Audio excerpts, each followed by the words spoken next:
Hola Seekers, this is Kim and bienvenidos to your love reading. Now this pick a card is a bit different in that I have 3 groups and in each of those groups there are 3 subgroups. The topic of this pick a card is a love reading, romantic love to be more specific, but I decided to create 3 different groups to represent 3 different situations. So the first group will be for those of you who are single, who are not inquiring about anyone in specific or have anyone particular in mind. Group 2 will be for those of you who are single but are inquiring about someone in specific or do have someone particular in mind. And group 3 will be for those of you who are currently in a relationship or are romantically involved with someone. So I will let you decide which group is your group, and I will leave the timestamp for each one in the comment section down below. And remember that for each group, there will be 3 groups to choose from. Basically, each group is a pick a card of its own. So in total, there are 9 different readings in this video. Okay, so I'll let you guys now skip right on over to your group so that you can pick a tarot deck. Okay, let's go. Hola Seekers, bienvenidos to your love reading. This is for those of you who are single, who are not inquiring about anyone or have anyone in particular in mind. We are going to find out what is in store for you in regards to romantic love for the rest of 2022. So whenever in the year 2022 you happen to stumble upon this video or are watching this reading, the messages can still apply to you. So this is meant to be a quick read, at least that was the intention for this pick a card, but we'll see how it goes. I have various divination tools set aside just in case I feel called to use them in your particular reading. There are 3 groups to choose from, so each reading might look a little different in terms to how many cards I'm going to pull out, what divination tools I'm going to use. Okay, so just a heads up. So now I invite you to take a moment, take a deep breath, slowly exhale, and when you're ready, cast your gaze upon these 3 different decks and see which one calls out to you. The one that calls out to you will be the group that has a message for you. So starting off, for group 1, we have the Dreaming Way Tarot. For group 2, we have the Broke Age Tarot Training Deck. And for group 3, we have the Wildwood Tarot. Okay, so now that you have chosen your group, let's get right into your messages. Starting off with group 1. So I will start off by delivering an intuitively channeled message. So what came through when connecting with the energy of this group were the messages: we are bountiful. Try as they might, they are never gonna tear us down or tear us apart. Live your life fully, and winter is over, as well as the word luxurious. And the energy I felt was very encouraging, very empowered and empowering. I do sense that the energy that was coming through was of someone else, and this person is someone who really wants you to know how amazing and badass you are. They really want you to feel empowered and be in your power. I sense that this person is a go-getter. They do not like to live small or sell themselves short. They know their worth, their value, and they are not shy or afraid to let others know that they themselves know how amazing they are. It's very strange because I can easily describe this energy or this person as someone who is confident, but I feel like that word is not enough to describe them. It falls short for some reason. I feel like this person is, or the very least, they are working to allow themselves to be larger than life. With the message, winter is over, I feel they are saying the time for hiding, the time for hibernating, the time for laying low is over. It's now time for spring, for growth and action. Now, the word luxurious might be referring to wealth, money, or material gain, but I sense that it's referring to something deeper. To me, it feels like spiritual and or emotional luxury. So it's not so much about being abundant, but rather it is about feeling abundant. Your cup being so full that it is overflowing. And I don't know why, but the word juicy keeps coming to mind. And in my mind's eye, I keep being shown a very ripe fruit. A very ripe plum or peach, to be more specific. Fruits make me think of abundance and sweetness. Peaches in specific make me think of vitality, sensuality, loyalty, and prosperity. And plums, I guess because of their color, they make me think of something mystical, of beauty and dreams, as well as promises. Promises for what is yet to come. A sweet anticipation. But if peaches or plums hold a very specific meaning for you, or if they happen to be your favorite fruit, then this can be here to serve as confirmation that the following messages are indeed for you. If not, these may very well be the favorite fruits of the ones whose energy was coming through very strongly for this group. And this could be the energy of the person that you may possibly be meeting, encountering, or connecting with sometime during the rest of 2022. But we'll look at the cards to get more information as to what will be happening in regards to love. So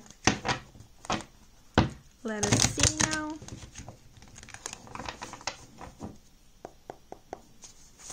So we have one card for group. Ooh, this one flipped over. Ooh, the Hermit, which is a major arcana in the tarot. So first and foremost, the Hermit card is associated with the zodiac sign Virgo. So if you happen to be a Virgo sun, moon, or rising, then this once again might be a confirmation that this is your group. If not, Virgo season or the month of September might be of significance.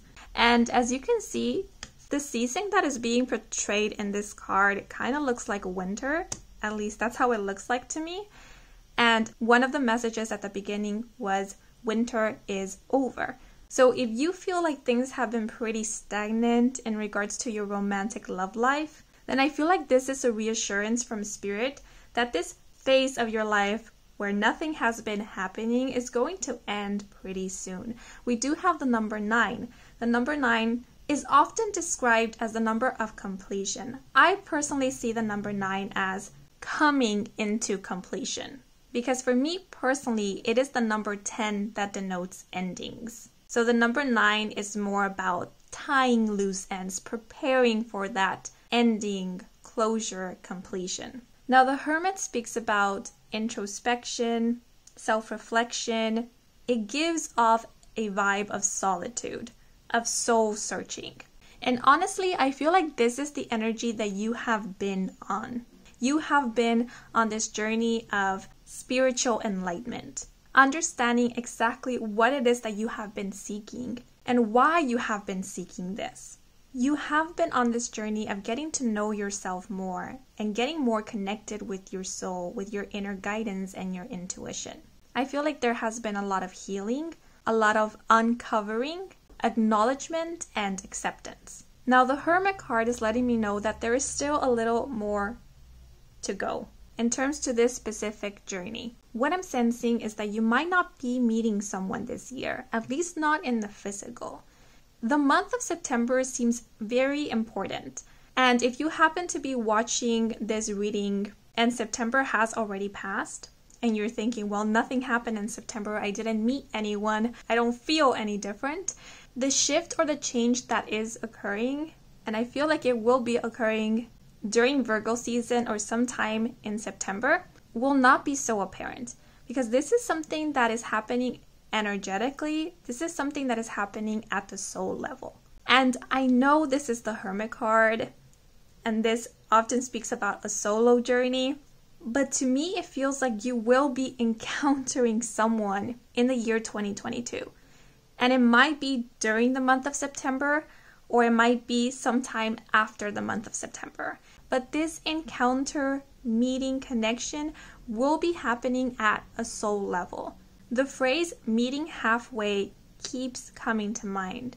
What I'm being shown is two lines or two energies that are coming into contact, and slowly they start merging until they become perfectly merged and aligned.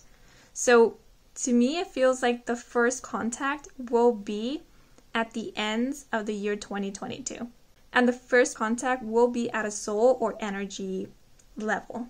So you might be feeling a bit more sensitive during that time, more emotional. You might be having very vivid, intense, or telling dreams during this time. And you might even be dreaming about the same person or the same energy.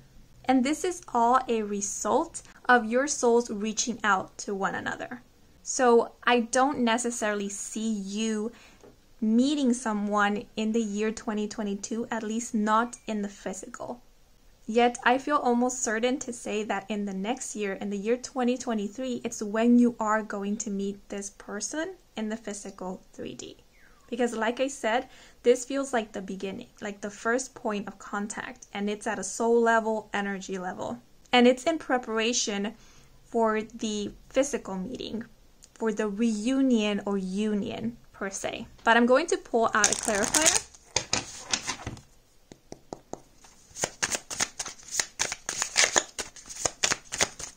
And like I said, the month of September, or from September onwards, is when you are going to be making this first point of contact per se.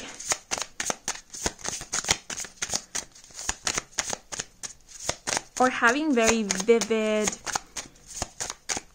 experiences. Energy-wise, spiritually-wise, intuitively. Okay, one card. Oh, there we have it. And we have home. Yeah, so home also reminds me of the hermit, of staying indoors.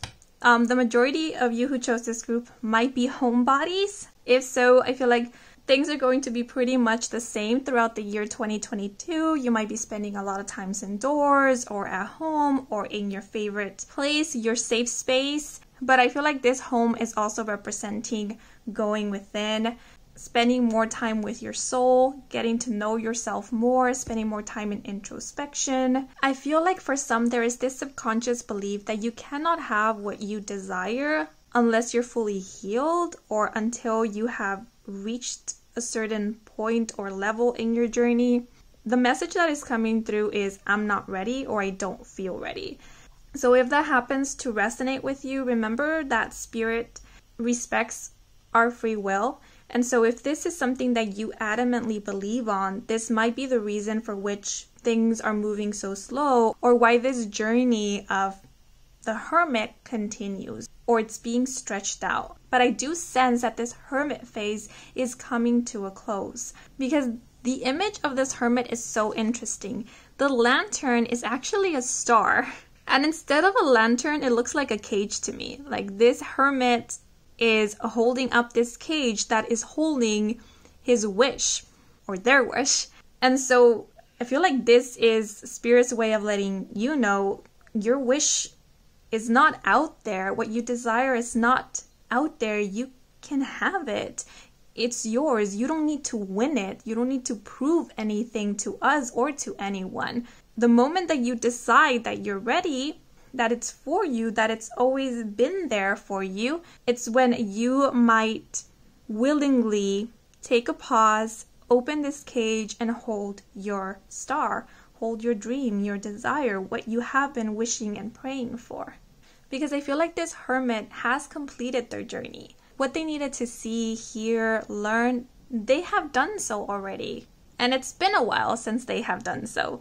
But now they're kind of just wandering. It's like there's this fear of actually stepping out, of seeing what's out there, of getting out of their comfort zone, of doing something different than from what they have been normally doing, of actually feeling themselves worthy.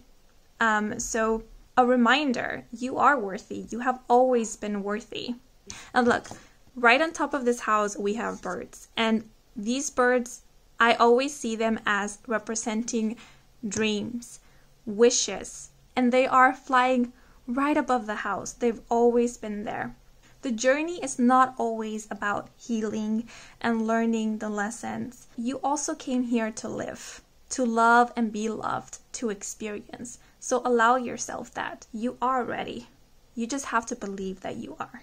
And oh my goodness, I know that it's the camera, but it looks like this star is twinkling. Okay, so once more, I don't see you meeting someone in specific, at least not in the physical 3D in the year 2022, but it might very well be happening for you in the year 2023. Of course, remember that nothing is written in stone. Energy is always changing and shifting according to our actions, beliefs, ideas, attitudes. So just remember that you are worthy. And I'm thinking of Virgo and how this zodiac sign or energy usually leans towards perfectionism. If you have this belief that you need to be perfect, that your life or you needs to look a certain way for you to receive love, then the message that is coming through is don't hold yourself back and don't hold out on yourself.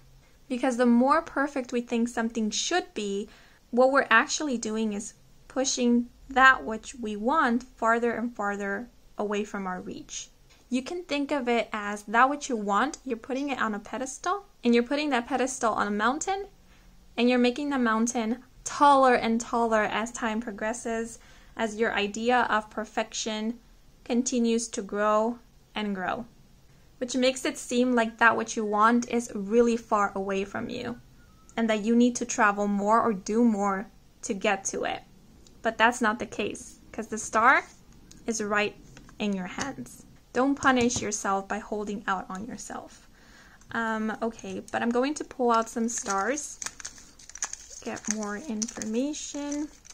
Ooh.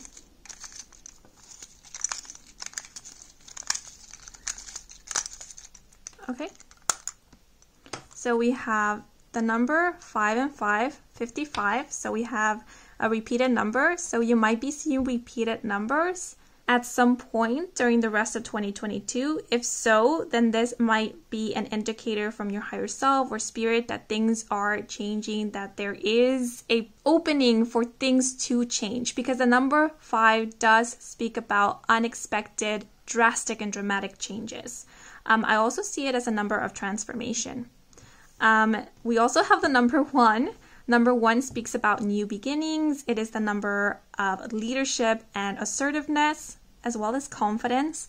So there is an opportunity for a new beginning here, for this cycle, this phase of your life to completely come to a close, so that you may now enter the next chapter of your life. And of course, since we are speaking about romantic love, this is the next chapter in your life in regards to romantic love.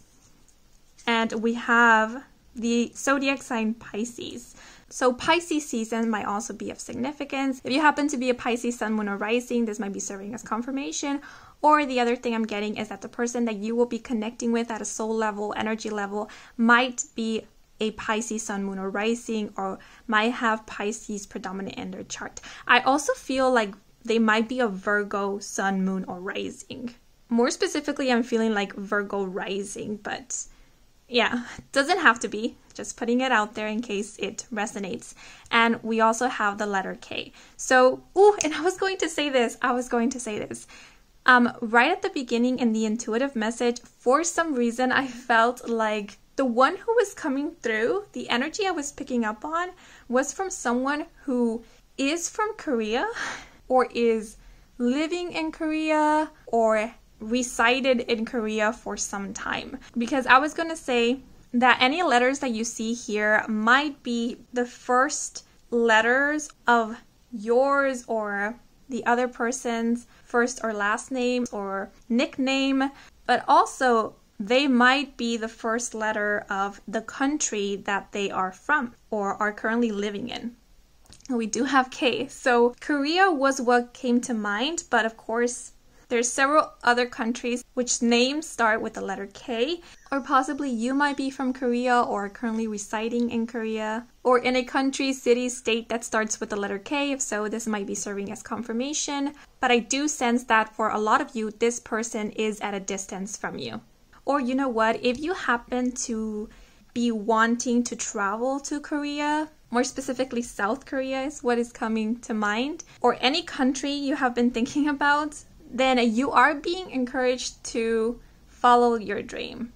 Go visit that place because you might very well be meeting this significant other over there. It just feels like one of you will be required to travel, to leave your home, your nest, in order for this encounter, union, or reunion to happen in the physical 3D. Oh, and the last message that is coming to mind, I feel like this person is also in the search for their significant other, and they might also very well be a homebody, a bit of an introvert, but they're really trying to come out of their shell, explore, and try new things, especially if they know it will help with their growth, evolution, spiritually as a person, in terms to their career, personal life. Yeah, and I also get this feeling that this person that you are connecting with at a soul level is someone who is considered to be quite successful. Now, this is a very general statement because success is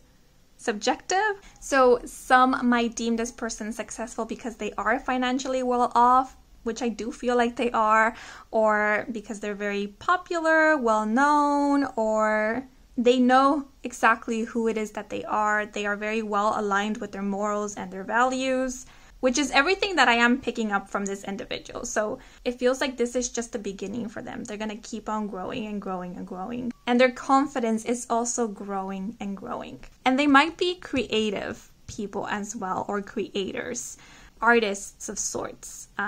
It might be as their main career, or it might be as a hobby. Yeah, but I feel like they're very skilled at something. Okay, but those are all the messages I'm seeing here for you guys. I hope you enjoyed this reading. I hope it brought some guidance, some clarity. If it did, then please leave a like or a comment. Let me know how it did resonate in the comment section down below. If you are new to this channel and you want to stick around for more readings with me, Kim, then please do subscribe. I do offer personal readings. All the information is in my website, and the link to my website can be found in the description box down below. Thank you so much for watching until the very end, and thanks to all of you who took a moment to watch the ads. That is one simple way to support me and my channel, so I appreciate it. Muchas gracias. Yeah, but that is all for now, and until the next moment, bye bye. Hola seekers, bienvenidos to your love reading.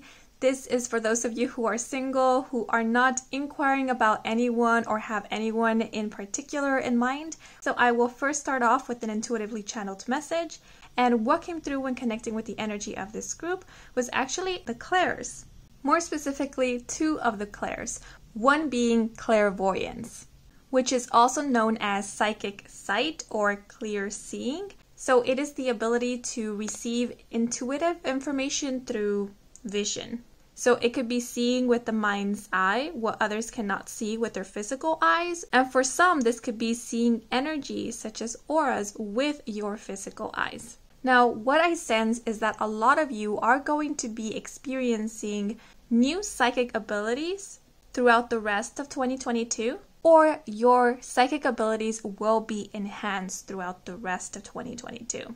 Now, I don't want to get too ahead of myself because we still need to look at the cards, but what I'm sensing is you will be receiving intuitive downloads. Now, some of this information that you will be receiving psychically might be about a potential romantic partner. Since I did get clairvoyance, you might be receiving images or glimpses of what they look like or some of their facial features. Or you might receive images of things that they like. So their favorite food, their favorite color, their favorite place, or glimpses of the space that they normally like to be in. Now, the second clair that was brought to my awareness was claireliance, which is clear smelling. Receiving intuitive information through scent or smell. So, for example, let's say you are wondering whether romantic love is about to enter your life, and then all of a sudden you start smelling roses, but there's no roses in sight. And roses happen to symbolize, specifically to you, romantic love. And so you smelling roses is a confirmation that yes, romantic love is about to enter your life. So through smell or scent might be a way that you connect with your intuition, with spirit, with your higher self, etc. Another way that clairalience can manifest is you picking up on a scent of a specific perfume or cologne that someone used to wear or wears. And if this is someone who has passed on, this could be you connecting with their spirit. If this is someone who is currently incarnated in this lifetime, this could be you connecting with their energy. And so I definitely feel that you will be experiencing one or both of these clairs sometime throughout the rest of 2022. And it will be through these clairs that you will receive the most information about a potential romantic partner or your next romantic partner. So as we mentioned, receiving visions of them or anything related to them, or possibly picking up on scents that they are familiar with. So it could be their scent or a cologne or perfume that they wear, or maybe their favorite smell, the smell of their favorite flower, favorite food. If they love the smell of rain, or if it happens to be raining where they at, you might all of a sudden smell rain, even though it's not raining where you are at. Or if it's not you seeing or smelling something psychically, you might be attracted to new scents or aromas that you didn't really care for before, and these have something to do with this romantic partner. So also pay mind or closer attention to what new things you are attracted to, because this might be hints as to what this next romantic partner likes or what they are like, their personality, etc. And I get the feeling, again, I still need to look at the cards, but I get the feeling that this individual, your next romantic partner, will also be experiencing something similar to you. So they might also be picking up on information or hints as to who you are, what you like, through this psychic knowing, or it might be through what they are feeling attracted to or pulled towards to in that moment. Okay, but now I'm going to move into the cards.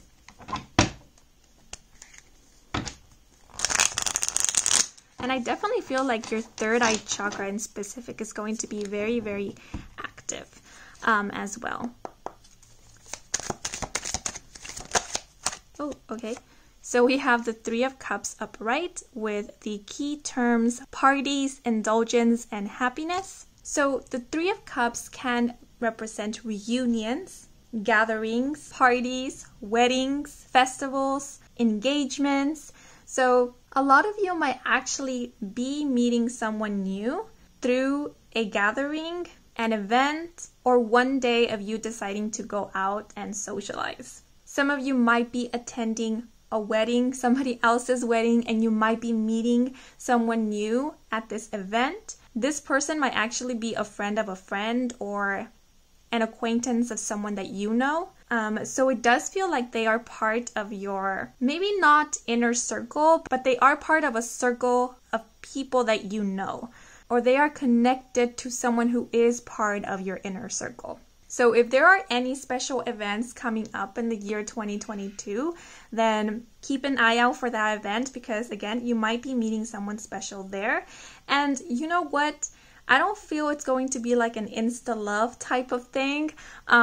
It feels more like getting to know someone, getting acquainted with them, having a good time with them, and just becoming aware of how comfortable you feel with this person, of how happy or light you feel around them. Because what I'm getting with the Three of Cups is that this relationship might start off as acquaintances, then evolving into a friendship, and then possibly evolving into something more. For some, the Three of Cups is making me think of having a good time. So it feels like when you meet this person for the first time, it doesn't feel serious. You're not thinking of this person as the one. You're simply happy that you encountered them and that you like them and they seem to like you. And actually, the other thing I'm getting from the Three of Cups is that it might be a while before you meet them again after this first meeting. And I don't see you feeling anxious about it. I don't see you feeling worried about it, because again, you're not looking at this person and thinking, oh, this is the one, or I have to see them again. It's more like a nice encounter, and then you kind of forget about it. Maybe it's there at the back of your mind, but you're not really focused on it until you happen to stumble upon them again later on. And then things start progressing from there. So for some of you, this definitely might be someone that you have already met, but you never really thought of them in that way or considered them as a potential romantic partner. And so it feels almost like destiny or fate is bringing you two together again and again to see if something sparks there, to see if you are able to recognize each other, and to see your compatibility, because the Three of Cups is making me think of two people who are very compatible with each other. These could be people who are very like-minded or who have similar morals, values, goals, dreams. They are people that really balance each other well, or they can bounce ideas off of each other very, very well. So there might be some differences, but these differences do not separate you. They actually bring you together. Now I want to pull out a clarifier because I do want to say that this might actually be a classmate or someone that you were friends with at some point, but then you parted ways with, and then in the year 2022 you're kind of reuniting with them or rekindling that bond in some way. But I'm going to pull out a clarifier just to make sure. But definitely I see you attending an event. So like I said, this could be someone else's marriage. This could be a concert, a festival, just a gathering with friends, a girls' night out, a boys' night out.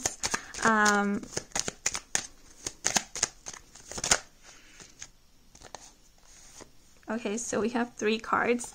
Okay, so we have the Queen of Cups with the ring, number 23, which makes me think of commitment. And the Queen of Cups is highly intuitive, highly psychic. We do have the Three of Pentacles, the number 48, and the money safe. Three of Pentacles makes me think of partnerships, collaborations, working together, dedication and diligence. And then we have the 8 of Wands with the number 13 and the snake. The 8 of Wands speaks about fast-moving energy, things picking up quickly. It also can represent an incoming message through social media, text, a phone call, or online. Yeah, so with the ring, some of you might be attending a wedding ceremony, a wedding celebration. This might even be a, what do you call it? Like a bachelor's party or an engagement party. And remember, some of these events might have already happened, because this is a reading, it is for the rest of 2022, but the energy is centered around the year 2022. So if you have already attended an event, a wedding, an engagement ceremony, and you can think of one person that you met there that you really hit it off with, that you really liked, this might very well be the person that we are picking up on in this reading. Now, the Queen of Cups is someone who is extremely nurturing. As I said, this is someone who is very intuitive and highly psychic, which is interesting because we were already picking up on psychic abilities being a main focus for the rest of 2022. So actually, it might be that after you encounter this person, it's when you're going to see your psychic abilities heightening. You might, as I said, be receiving downloads, not only in regards to this potential romantic partner, but also in regards to other areas of your life. Some of you might even be feeling more creative, more sensual, more in tune with your physical vessel, with your body. The Queen of Cups makes me think of beauty and grace. The word romanticism is coming to mind. So if you're feeling more romantic or you're feeling inspired to romanticize your life, think of yourself as the main character, then this might be a sign that you have already met this person or that you're about to meet this person. Now, I'm going to describe this person that you are going to meet or reunite with in the year 2022, and I'll leave it to you to discern whether this is someone that you know of or have already met, or we are speaking about someone new.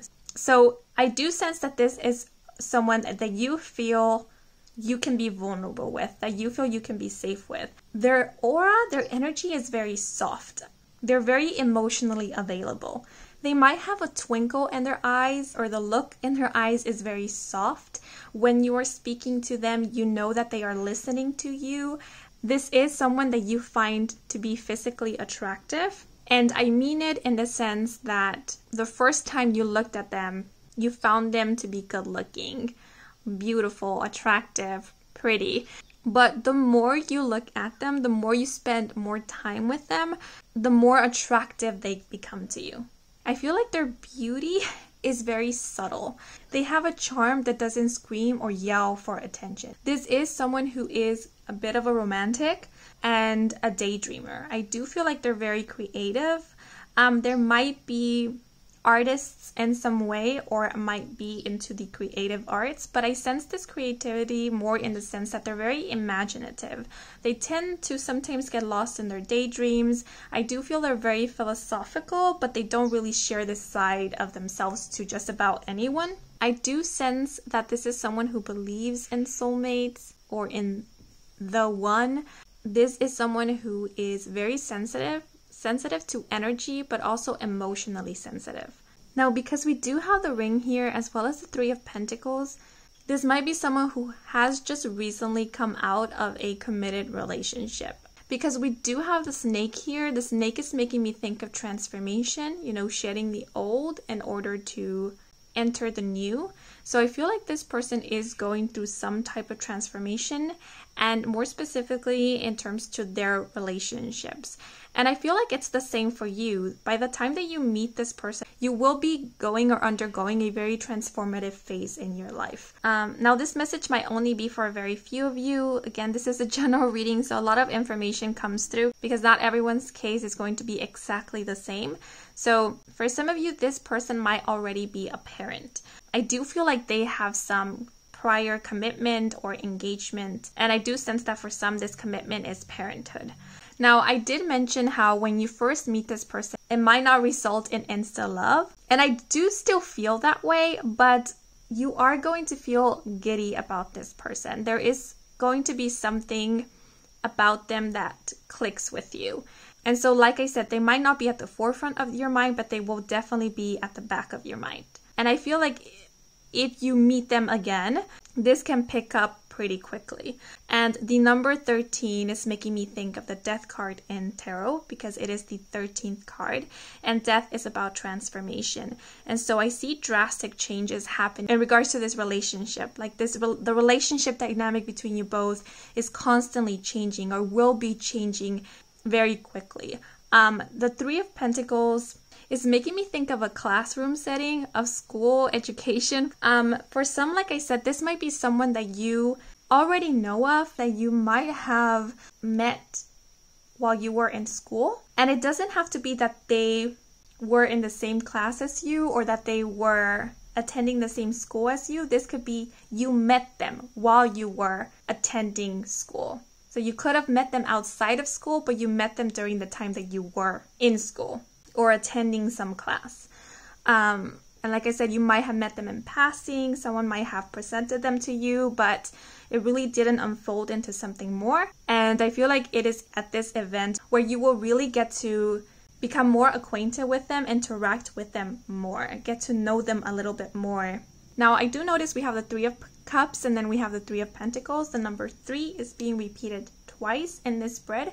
So the number 3 might be of significance, or you might be seeing repeated 3s around the time that you encountered, connected with, or met this person. And that might be an indicator that, yes, this is the person that we were speaking about in this reading. I do sense there is something to do with work. So for some of you, this might be an event related to work. That's where you meet them, maybe whilst you're networking.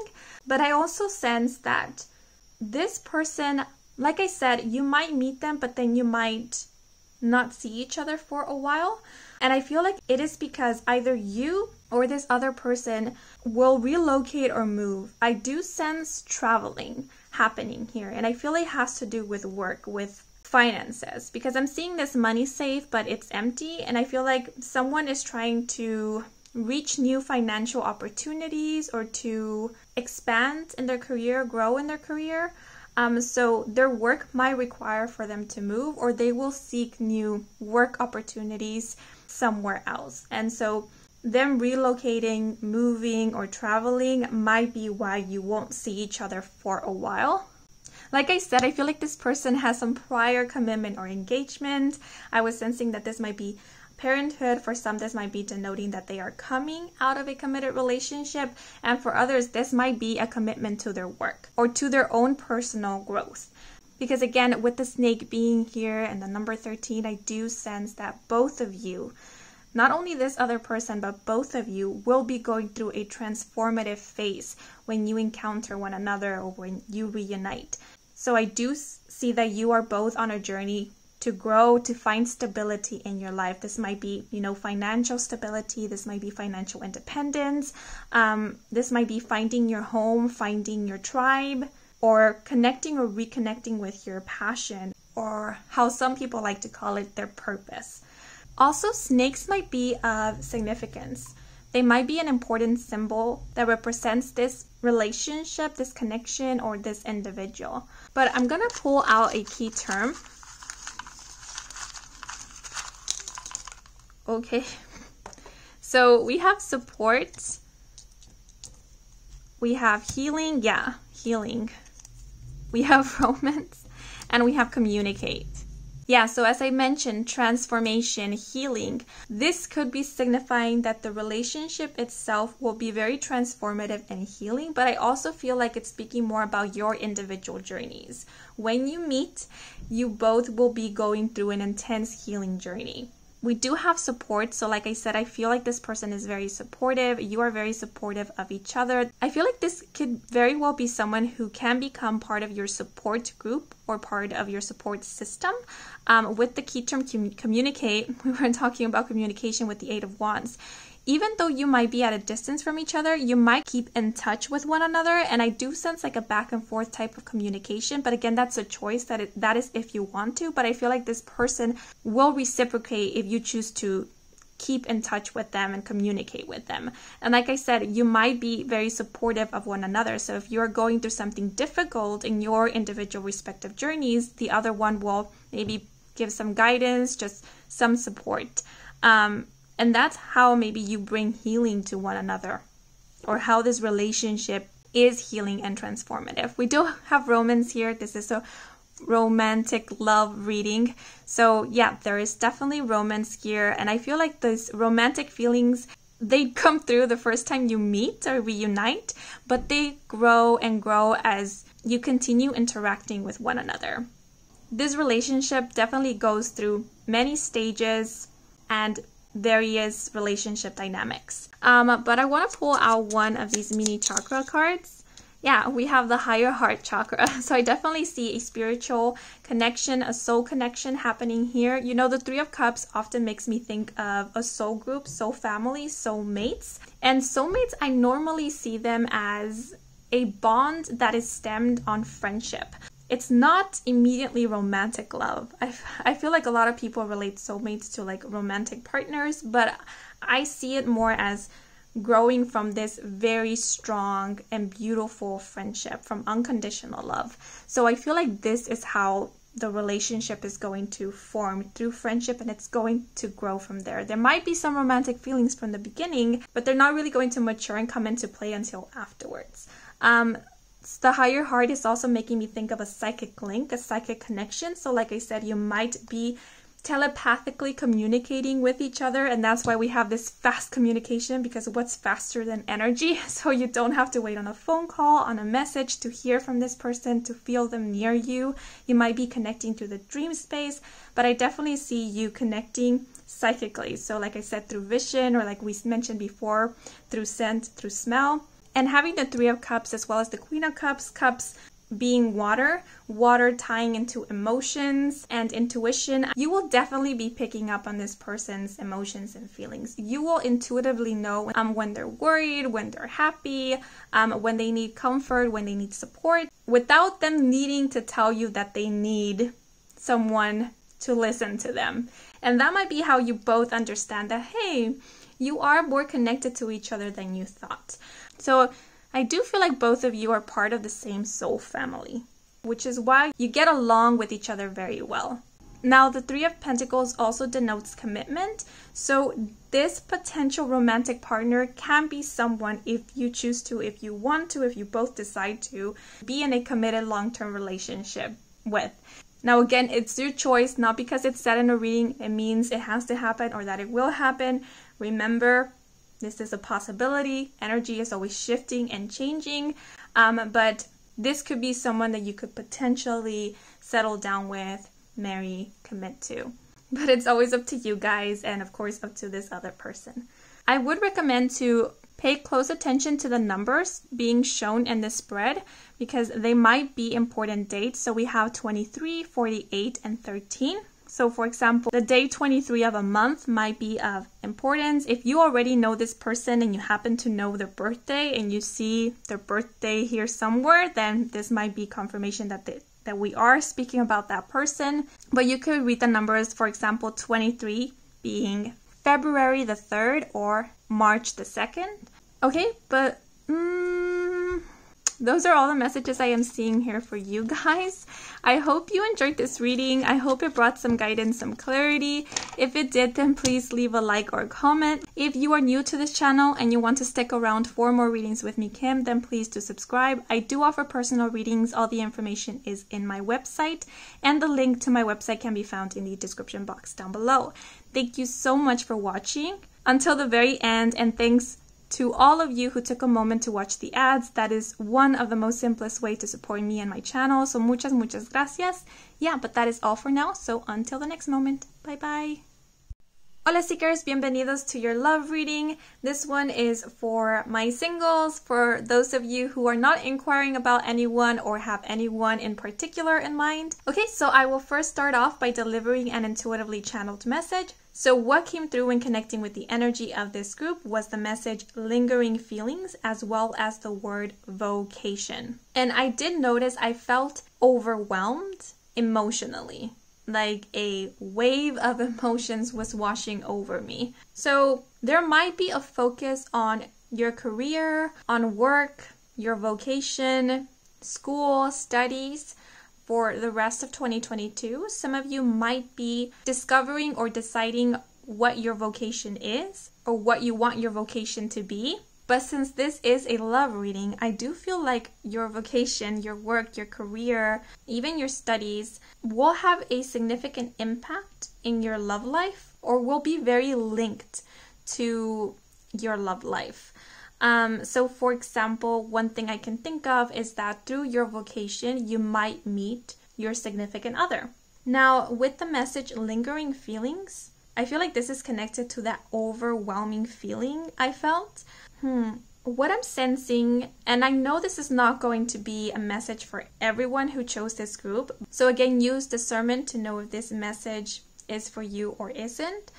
But I do sense that someone of your past, someone that you used to have feelings for, it doesn't necessarily mean that you were romantically involved with this person, is going to make a comeback. And I feel kind of hesitant to say that this reunion will be occurring in the year 2022 because it feels almost like at the end of the year towards the beginning of 2023.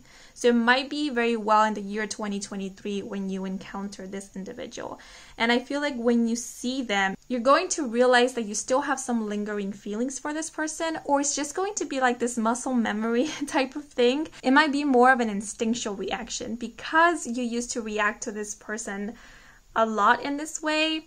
You seeing them out of the blue, it's going to cause the same reaction. You know, our body has its own memory. So that's kind of the vibe I'm getting. And maybe this is an opportunity given to you, especially if you have been wondering about this person or what could have been, to really see if you still vibe with this person, if you align with them. And if not, then maybe close that chapter of your life completely. It's like getting some type of closure. But of course, we have yet to look at the cards, so I may be getting a little too ahead of myself. We'll let the cards and spirit tell us more about this situation if anything does come up. But for those of you who that message did not resonate with, I do sense that you will be meeting someone new, and this person will have a big impact. You know, you might get this fluttering feeling when you meet them, and that fluttering feeling doesn't go away after seeing them. It might leave you wanting to get to know more about this person or wanting to see them again. Okay, I'm going to pull out the cards because I feel I'm getting too ahead of myself and I don't want to do that. So let me pull out a card for you guys. I was going to say something else, but let me just be sure.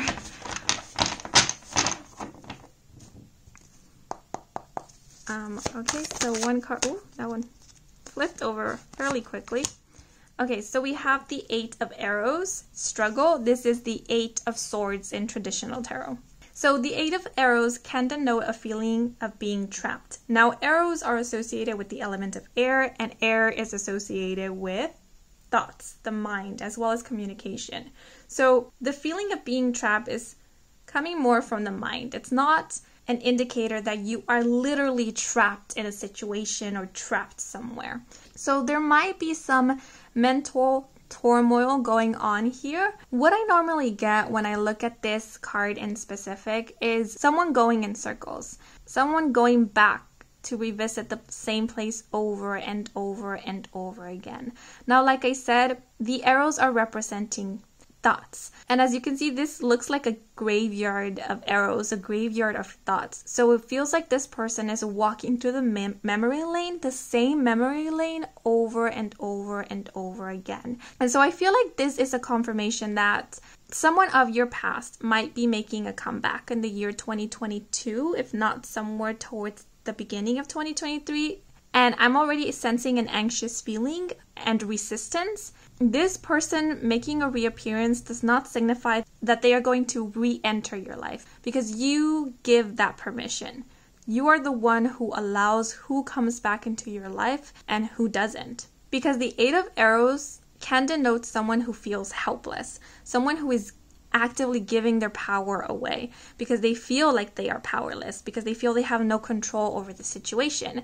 But the matter of the fact is, you do have control over the situation in some way. Your choices still matter. Now, I do want to make this clear. This is something that I have come to learn recently. Not all of our emotions are a valid representation of how we are actually feeling, because some emotions are there to cover up other emotions. And so to judge a situation based on our emotions is not always the most efficient or the most helpful. So remember, if there are lingering feelings, acknowledge those feelings. But I feel like with this card, you are being advised to not take any drastic or dramatic action based on those emotions.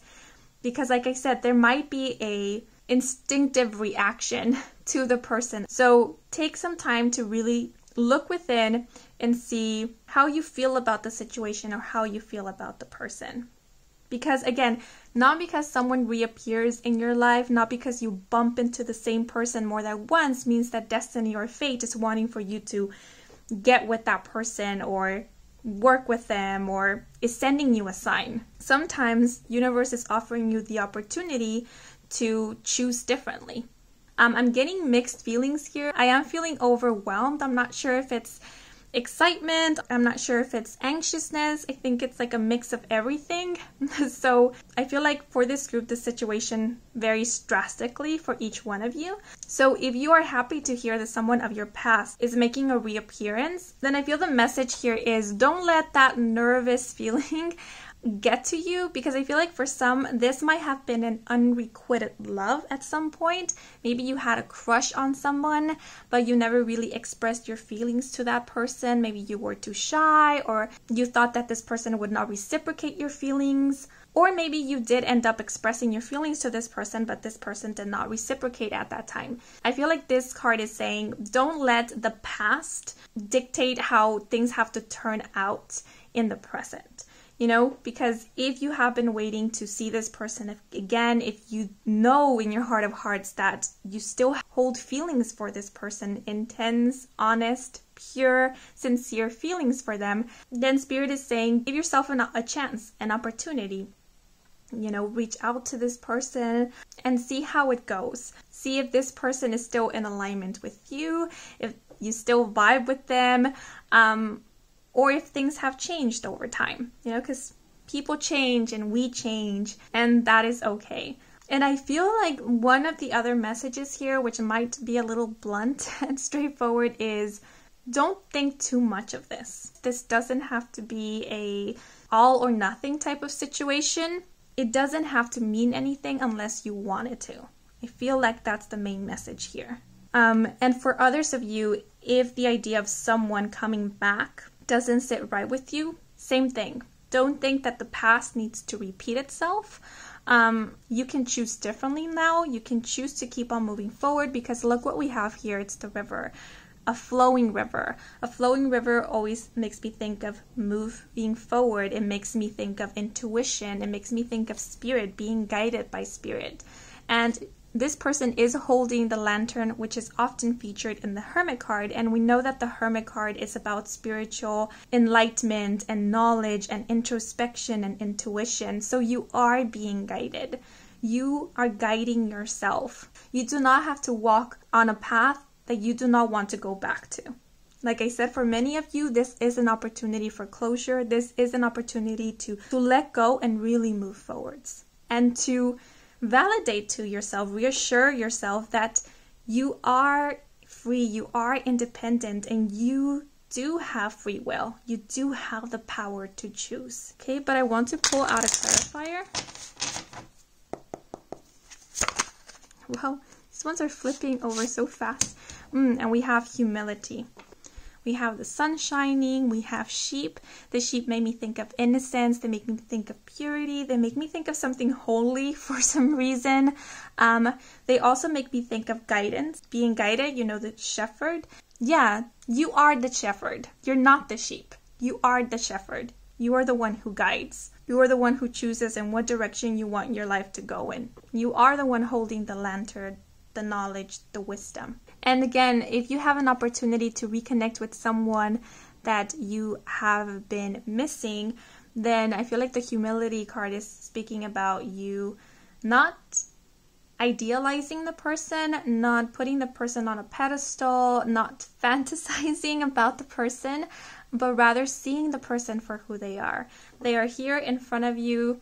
Get to know them. You know, let go of this idea that you have of them, because possibly and most likely that idea is no longer in sync with who they are right now. So see them for who they are. Be honest with yourself and be honest about this person and to this person as well. But I do feel like pulling out one of these oracle cards. I'm just going with the flow. Whichever cards I feel like pulling out, I'll pull them out. Okay, so we have two cards. The first one is number 23 with how far are we? And the key phrases or key terms: almost, steady, progress, stamina, travel, a road trip, enjoy the journey. And we also have number 13 with there's more than one way to skin a cat, with the key terms or key phrases: breakthrough, solution, originality, receptivity, and faith. Yeah, this humility card was making me think of something holy, of faith, belief. I feel like have faith is the message here. Also know that there is a solution. There is always a way. There's always a solution to a problem. Don't get stuck with limitations. Don't get stuck in the past.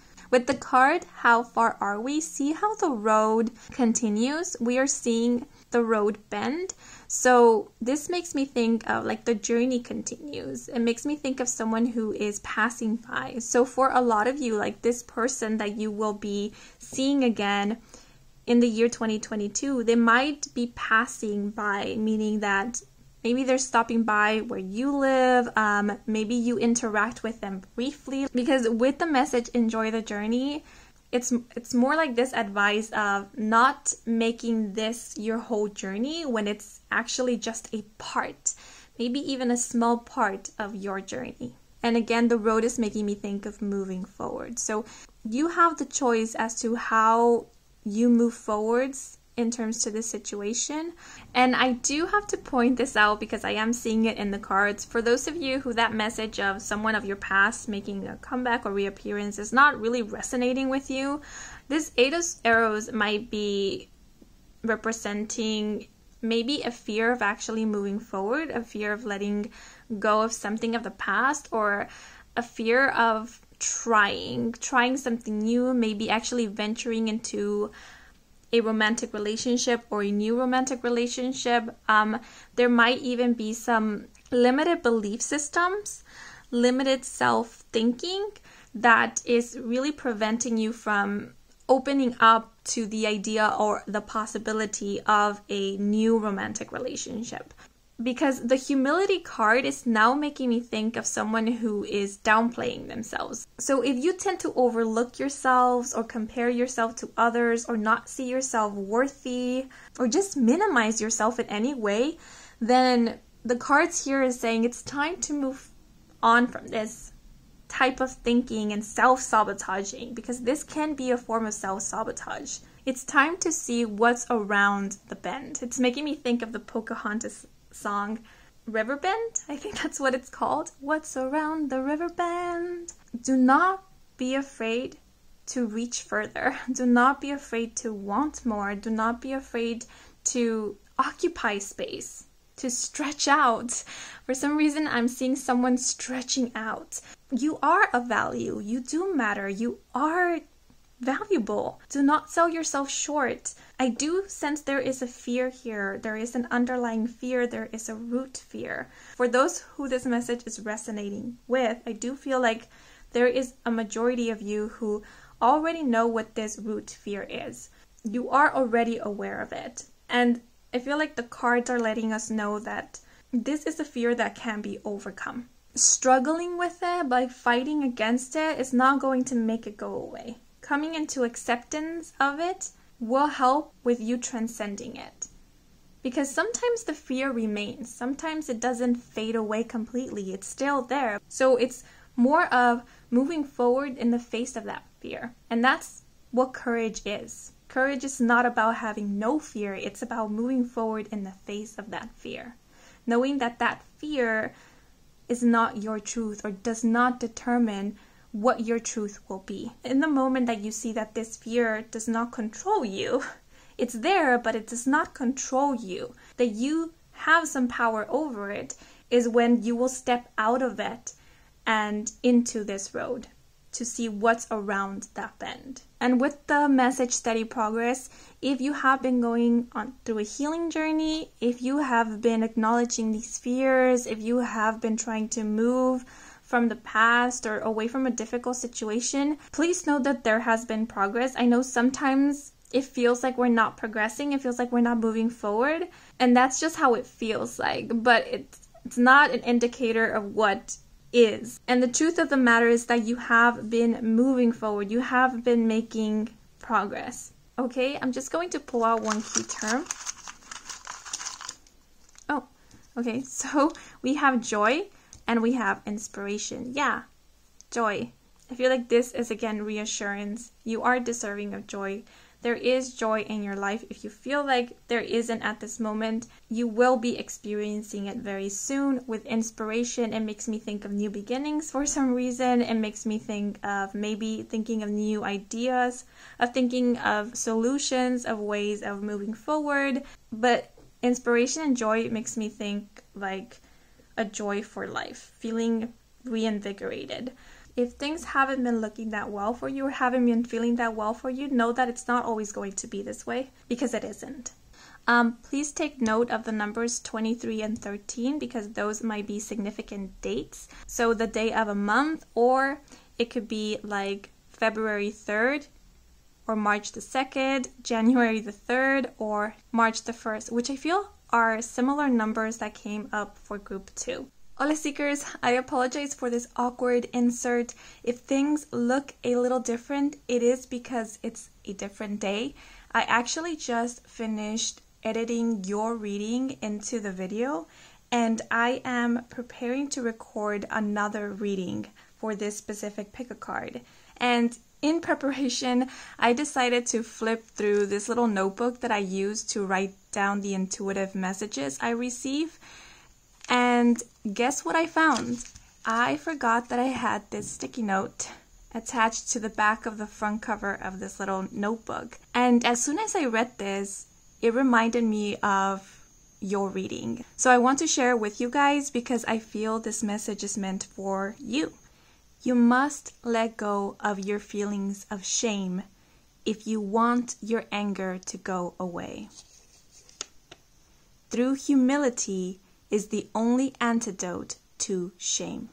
Now, I get the feeling that this is a quote from Avatar: The Last Airbender animated series, but I will double check. If not, I'll make sure to let you know here in the video in a caption. But yeah, I just wanted to share this with you guys in case it resonated, in case it was important, in case you needed to hear it.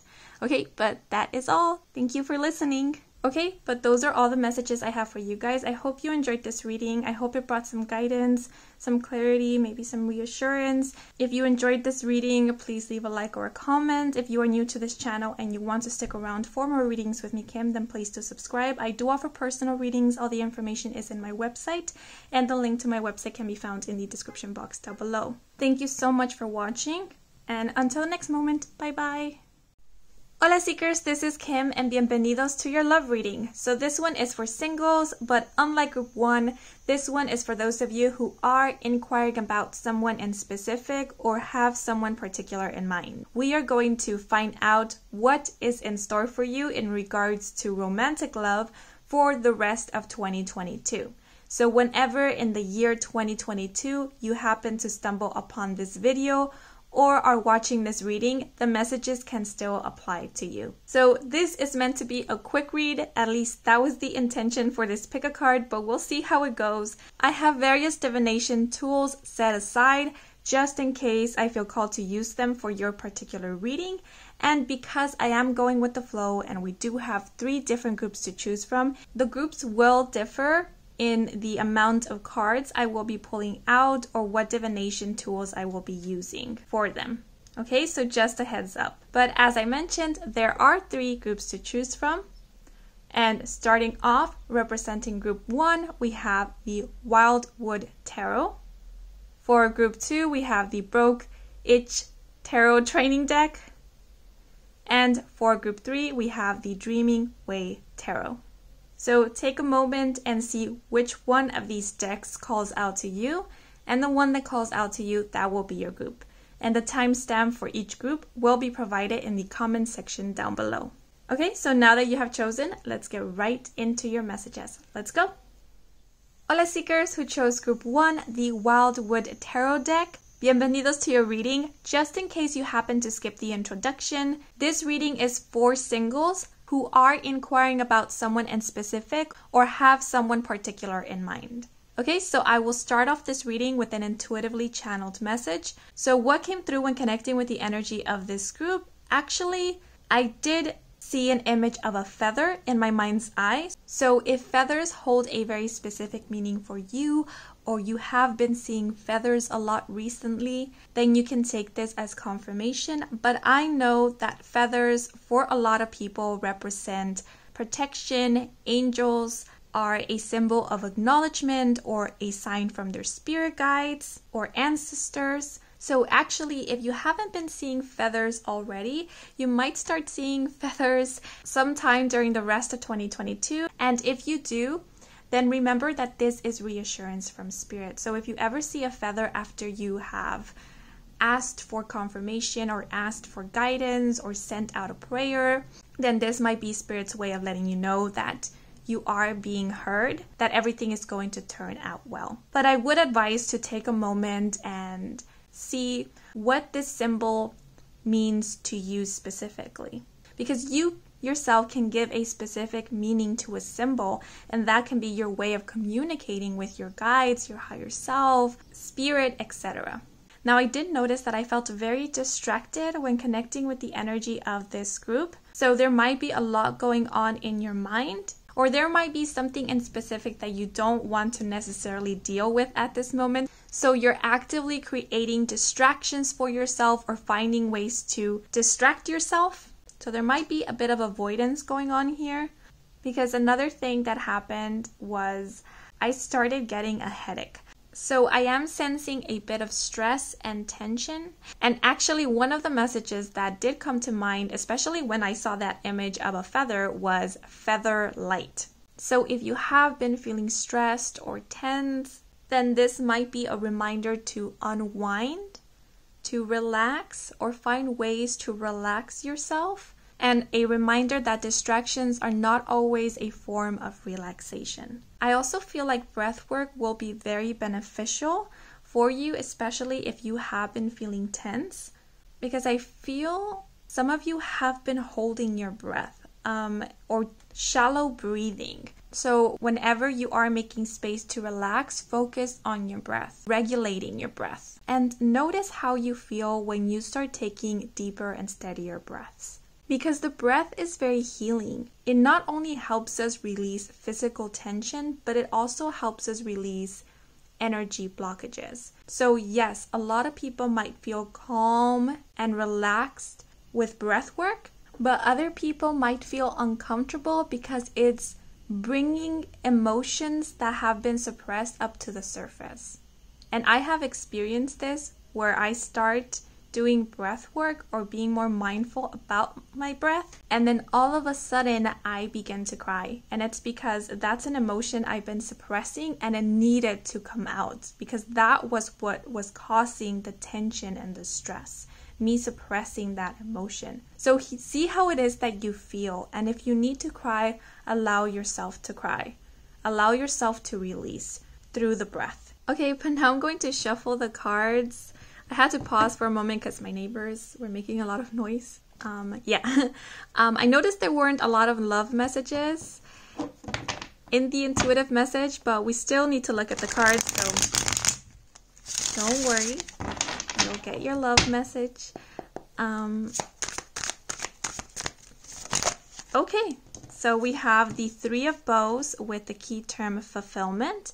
This is the Three of Wands in traditional tarot. So whenever the Three of Wands comes up in a love reading, it makes me think of either a long distance relationship or there being physical distance between the two people or some type of separation. Because the Three of Wands does speak about travel, long distance, it also denotes forward planning, planning for the future, widening your horizon, looking out into the horizon. And it also makes me think of choices. Seeing what the possibility are, what paths are laid in front of you. If you are inquiring about someone who you recently come into separation with, I do sense there was a reason for this. As you can see, there is one path that has been divided. So to me, it feels like the path that you each needed to take at this point in your individual journeys was so vastly different from each other, that if you were to remain both of you on the same path, you would have been ignoring your individual journeys. You would have collided or clashed more with each other if you were to have remained on the same path. It feels like each of you assigned yourselves lessons that you needed to learn independently on your own. So actually, it might take some time before you reunite with this person or come back together with them. But a reconnection with this person is not out of the picture.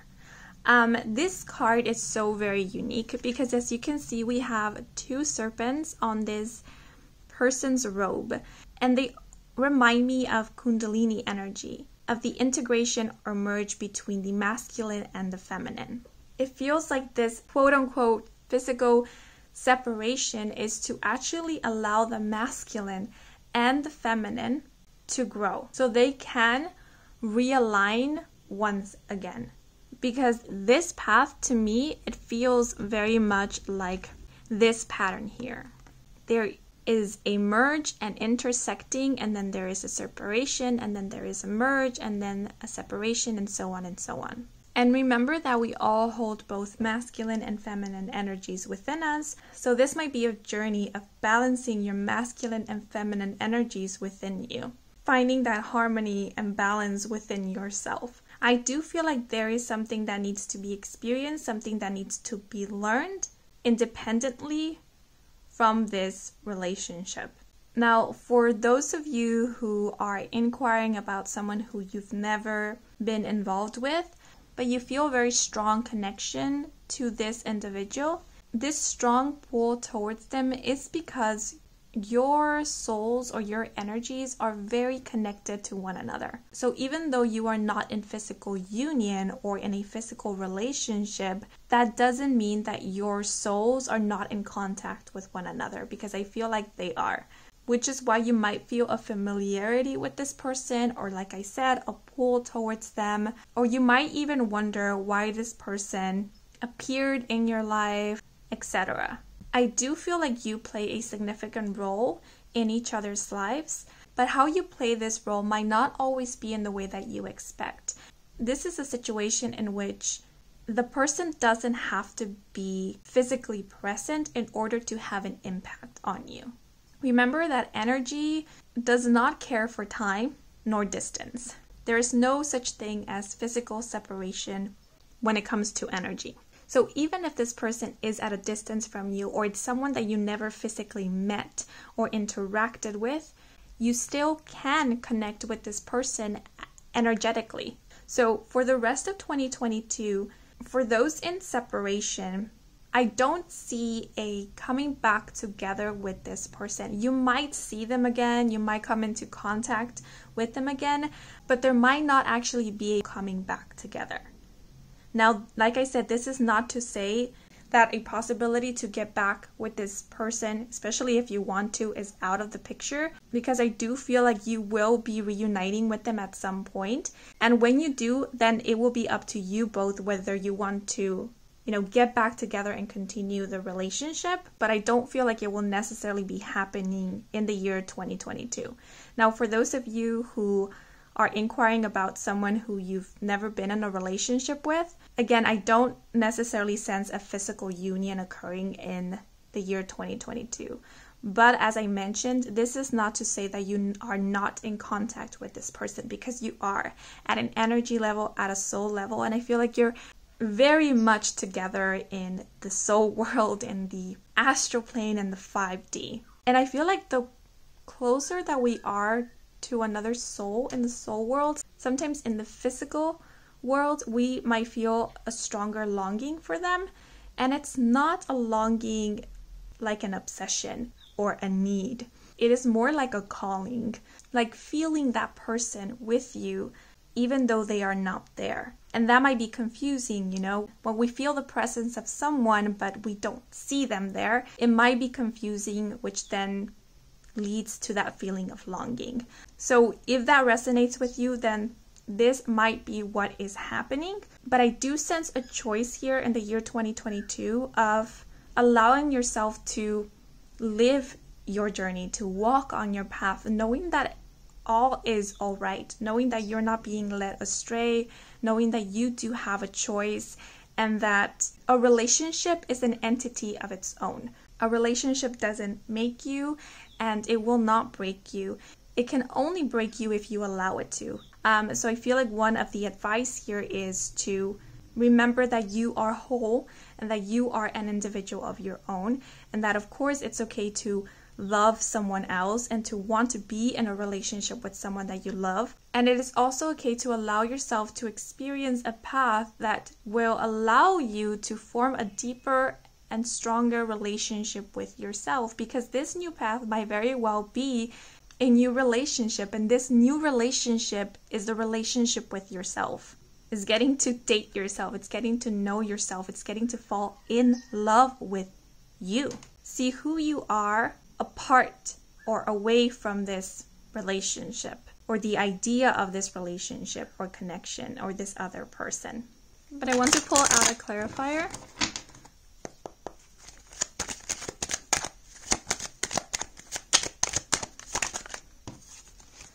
We have the 10 of Swords, number 30, the Rod. So the number 10 for me personally signifies endings, closure, conclusions, and this is the 10 of Swords. So this feels like an ending to pain, anguish, stress, because Swords connects with the mental realm with thoughts, as well as communication, which now I'm seeing why I felt a headache coming through. Because like I said, there might have been a lot of stress going on. It might have been due to this relationship or the idea of this relationship, connection, or the possibility of it. And I feel like the cards here are reminding you that you have the choice to surrender this stress, this anguish, this overthinking. And just in case someone needs to hear this, because it is coming through, the ending of this does not signify failure. It's an ending. Because with the rod being here, I see someone continuously punishing themselves, reprimanding themselves for something that didn't work out or that they feel didn't work out. And this is what is causing the pain, the anguish, more specifically the mental anguish. Because this might be something like repeating something over and over in your head, trying to find how it could have been done better, the should haves, the what ifs. And that is not helping. That is not going to necessarily change anything. There is also a reminder here that this is not an all or nothing situation. The ending of this does not foretell that there will not be another opportunity, that there will not be another beginning. Because with every ending comes a new beginning. When one door closes, another one opens. And what I'm sensing is that if a love door closes, the other door that might open might be a career one. You know, because sometimes we are redirected. Our focus is redirected. And it's not to piss us off. It's not a sign that we are not deserving of something. It's more of our higher selves, universe's way of letting us experience more and experience more of ourselves through those different experiences. So at one point in your journey, there might be a focus on love, then there might be a focus on career, then it's back to love. Sometimes there might be a focus on more than one thing. It varies, and it will vary. Yet that doesn't mean that you're missing out on anything. And I notice we do have the color yellow here, which is reminding me of the solar plexus chakra. The solar plexus connects with masculine energy, and I associate masculine energy with our sense of self-worth and confidence, assertiveness, with the way we see and feel about ourselves. So this might actually be an opportunity given to you to build your confidence or strengthen your confidence. To stop being hard on yourself by putting yourself down, because that is not going to make you stronger. That is only going to make you a victim of your own mind. And if this is a relationship that you do not necessarily want to go back to, then again, you have a choice. You have the choice as to what to go back to. Sometimes the reason for endings is to allow us that opportunity. The opportunity to really sit down, look at the situation and see, is this something that I really want to put all my energy and effort to try to keep it, to continue with it? Or, you know what, is it really time to let go? It gives you an opportunity to get real with yourself and realign with your morals, with your values, with your truth. So I do sense a separation here. Some of you might be moving away from this person, might be relocating, or this other person might be the one relocating or moving away. For those of you who are already in long distance, I don't see a physical union happening in the year 2022. What I do see is the ending of a suffering, of a mental anguish, a release of stress or even fear. And for some of you, this might even be receiving closure in order to fully let go of something or accept the situation in order to move forwards. Because I feel like a lot of you have been focusing a lot on this connection, relationship, or this other person. And that is what has been causing maybe the headaches, the stress, the ruminating. So if that has been the case, then for the rest of 2022, there is an opportunity to kind of detach from the situation, not worrying so much about how this is going to unfold or what is going to happen next, or worrying about the individual in question or the relationship itself. And for some, I feel like maybe it is being in the relationship itself that was causing this Ten of Swords energy. And so that is why this separation was needed in order to give you space to heal, to come back to yourself, to care for yourself, and to notice how the relationship was affecting you mentally, emotionally, even physically in some way. And also to remind you that you are worthy of love, genuine love and respect. You matter, your opinions matter, your values matter, your emotions matter, your dreams, aspirations, wishes, they matter. You do not need to sacrifice a part of yourself in order to maintain a relationship. Of course, there is, I guess, compromises in every relationship, but there is no need for you to sacrifice a part of who you are, a part that makes you for a relationship or for another person. Okay, I'm just going to pull out a key term. Okay, that one flew off frame. And we have recognition. I feel like this is speaking about you recognizing your needs, you recognizing your individual desires, and you recognizing yourself as an individual, as a person. This distance, this separation might be universe's way of giving you space to recognize what has been hurting you, because your soul is screaming for you to acknowledge this, because possibly something deep within is hurting, or something that you're adamantly stubborn about holding on to you is what is causing you pain.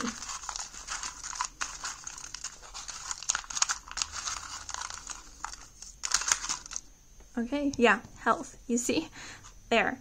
It's time to care about your health. Not only your physical health, your mental health, your emotional health, even your spiritual health. All of that matters. So I do feel like the rest of 2022, it's about you nurturing yourself. No more of this being mean to yourself, if that happens to be your case. Okay? Overall, I sense two people going their separate ways, or being and staying on different paths this year. They might be bumping into each other again or for the first time, or reconnecting sometime in the future, but it might not be within this year. And of course, when you meet this person, reconnect with them, however it is, depending on your situation, it will then be up to you both to decide how to move forward, how to proceed, etc. Because if you do not want to reconnect with this person, then you do not have to, even if you see them again. I do notice we have 3, and the number 3 repeated here with 30. If we add up 3 and 0, we get 3. So the number 3 might be of significance. The number 3 makes me think of expansion, of growth. It also makes me think of the connection between the mind, body, and spirit. So this is about realigning, getting in connection with your spirit, with your mind, with your heart, with your soul.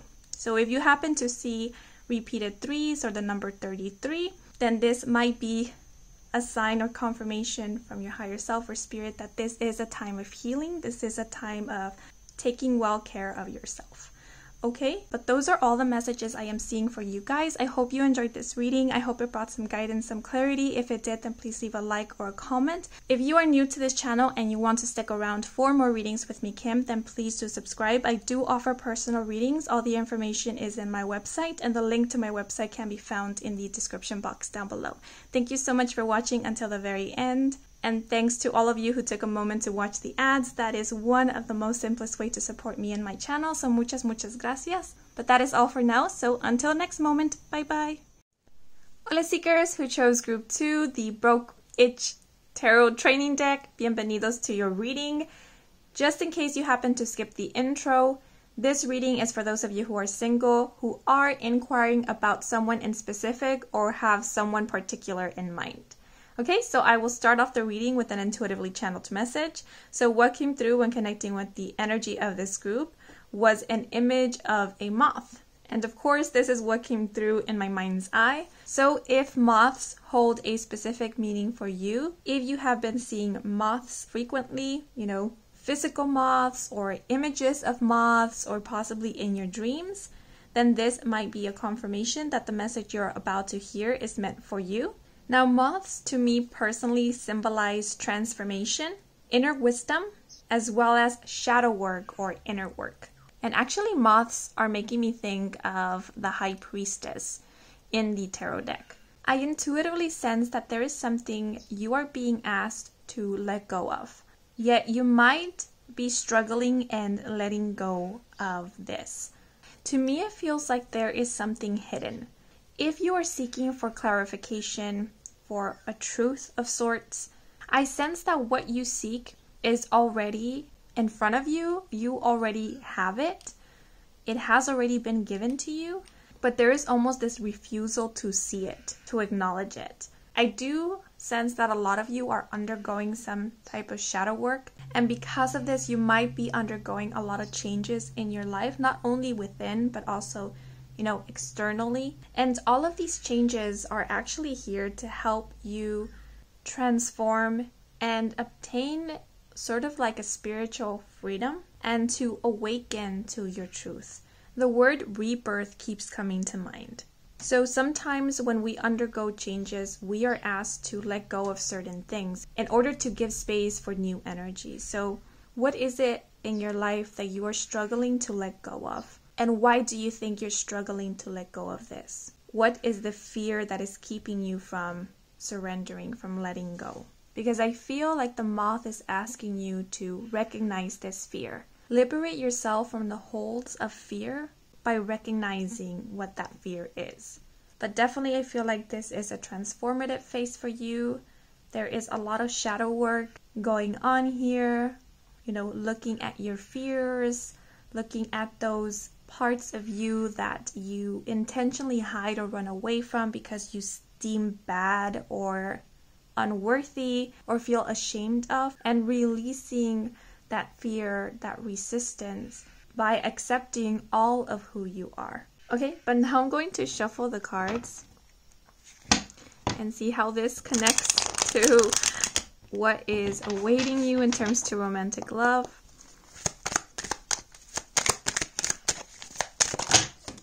Wow, so many cards flew out. Let me shuffle one more time. So there is a lot going on, if not externally, internally. Okay, so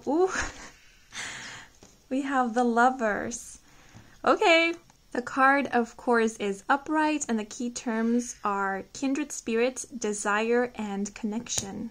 So I felt called to look at the card at the back of the deck, and it's the Four of Coins, upright, with the key terms materialism, hoarding, and security. And this is known as the Four of Pentacles in traditional tarot. So I'm going to leave it here because the Four of Coins denotes holding on to something, not wanting to let go. Sometimes it can represent, as the card says, hoarding or an obsession. So actually, there's different messages that are coming through, different interpretations. One of them, some of you might have already been romantically involved with this person that you are inquiring about, and it seems like the relationship between you both might be kind of on and off, or the relationship hasn't been defined yet. I do sense that one of you is questioning or wondering what is the relationship you have with this person, and I feel like one of you is wanting for this to be something more. It feels like one of you is craving security in the connection or is wanting some form of commitment. For others of you, this might be someone that you were involved with at some point, but you are no longer seeing, and you keep going back to the past, back to this person and how it was, and you might be wanting to reconnect with this person. Or what I'm getting with the Four of Coins is wishing for it to be how it was. And that might be where some of you are struggling and letting go of the past, because there is this yearning for things to be how they once were. Now, for those of you who have never been involved with this person, are currently not seeing this person on and off, again, I see this yearning of wanting to be with this person, of wanting a chance is what I'm getting. Now, I know that oftentimes the Lovers is interpreted as denoting a spiritual or soul connection, but the Lovers also represents a sexual connection, and that's the main vibe that I'm getting from this card and this spread. There is a deep an intense physical and or sexual connection between you both. There is desire here. Now, I'm not sure why. I've never looked at this card this way, but the Lovers card is reminding me of the Devil card, which also speaks about an intense physical and or sexual attraction, of intense desire and almost obsession. Now, of course, you know your situation better than I do, which is important to keep in mind because the Lovers card also speaks about choices. And so you are being reminded that you have a choice. Because for the rest of 2022, for those of you who have been in an on and off type of relationship, this on and off situation might continue throughout the rest of the year. And for those of you who are not currently seeing this person but have been involved with them, I do see that there will be an opportunity to unite with this person, to connect with them, to be with them, etc. Now, there is a choice here of allowing for things to continue how they are, or of expressing your feelings, your needs, what you hope this relationship to be or to become. It's allowing yourself to be vulnerable in that way with this other person. And here's the question. If you find it difficult to be vulnerable with them, why is that? And this is where you will be asked to be honest and sincere with yourself, because not all the time is it because of us that we have difficulty being vulnerable with someone. Sometimes it's because the other does not offer that safety, that reassurance for us to be open with them. Do you feel you have an emotional connection with this person? If not, do you feel you can both work on building an emotional connection? Is this other person also willing and open to create and or strengthen an emotional bond with you? Because at this moment, behind the Four of Coins, we have the Nine of Swords with the key terms depression, intense anxiety, and feeling hopeless. So the Nine of Swords, it's just a bunch of mental energy. There's just a lot of assumptions of what could be, possibly what is the other person feeling, what they are thinking, but there is no certainty. And so for the rest of 2022, this uncertainty can continue, or you can make space for clarity by being real with this person up front and asking them. And if this person refuses to give you that clarity, or their answer is unclear or results in more confusion, then again you have a choice as to continue this pattern, hold on to this confusing energy, accept this unclarity, or decide to move forward. This message just came to mind. I'm not sure whether it will make sense to you guys. The lack of an answer is also an answer. And I feel like you are also being advised to not only pay attention to what is being said to you, but also take notice of the actions of others. Because it's true, sometimes actions speak louder than words. Because for some, I do feel that this connection has the potential to evolve into something more. And I feel like that's why the moth came through, because it was letting us know that there is transformation happening. An ending is going to occur to give space for a new beginning. And sometimes ending is not about the relationship itself ending completely. Sometimes it's about the dynamic that you have with this person ending to give birth to a new relationship dynamic. And sometimes the transformation, the change does require for you to let go of something completely. So I feel that the situation will vary for each one of you, of course, but I also feel like you already know the answer. You already know what your situation is. You are not that in the dark. But again, there is kind of this resistance to the truth. There is a fear of looking into the light. The fear itself might be something like, if I let go, then I lose my opportunity. If I speak up about my feelings, about what I want, I might lose this dynamic. And the cards are showing me that this fear is keeping you in an unhappy place because it's keeping you in doubt, in uncertainty, and there is no need for that. Remember that phrase, the truth will set you free. Because I'm also picking up on the situation of a refusal or a resistance to let go of an idea of someone. It's like you have created this idea of this person in your mind, and you are afraid to see this person for who they truly are because you are afraid that it will not live up to this idea that you have created about them. Okay, but I'm going to pull out a clarifying card because this one has me a little tripped up.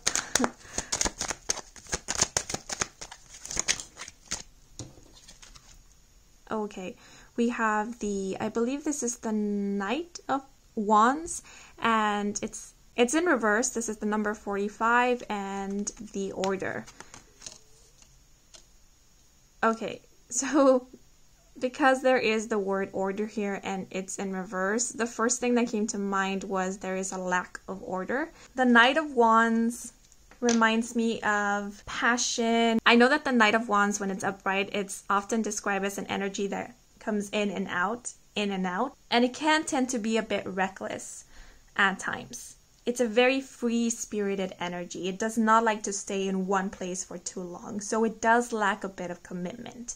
And because this is in reverse, this does denote recklessness, lack of self-discipline, and hastiness. I think it's important to get clear as to what the other person wants for this relationship, because I feel like you already know what you want. It's important to see if you are on the same page, because if not, then that is when you will have the choice as to continue being in this dynamic or let go of it completely and move on from it. Because I just sense a lot of stress, a lot of worrying, a lot of being up in your head, wondering, making assumptions, and it almost feels like there is this fear of speaking up or letting the other know what is worrying you about this connection, sharing your desires and your dreams and hopes for this connection, relationship. I do sense a lack of stability, a lack of security, and simply wanting for it is not going to make it happen. Action needs to be put into it to make it a reality. For there to be stability and security in a relationship, it needs to come from both partners, not only from one. Because then it ends up in this kind of push and pull, or in one overworking themselves to keep the relationship afloat, while the other is not putting any work. And there's no balance, there's no stability in that, there's no equality.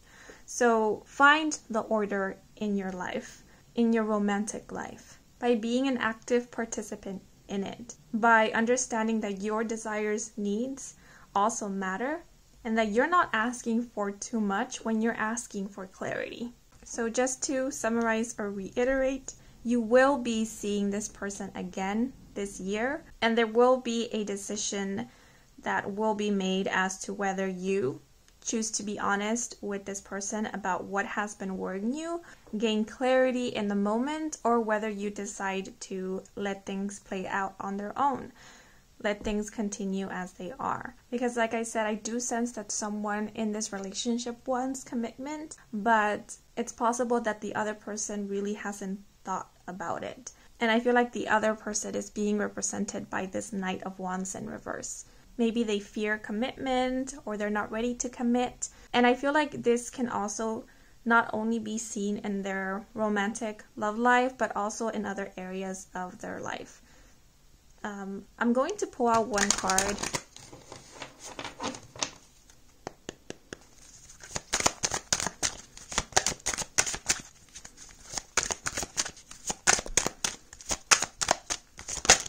Okay.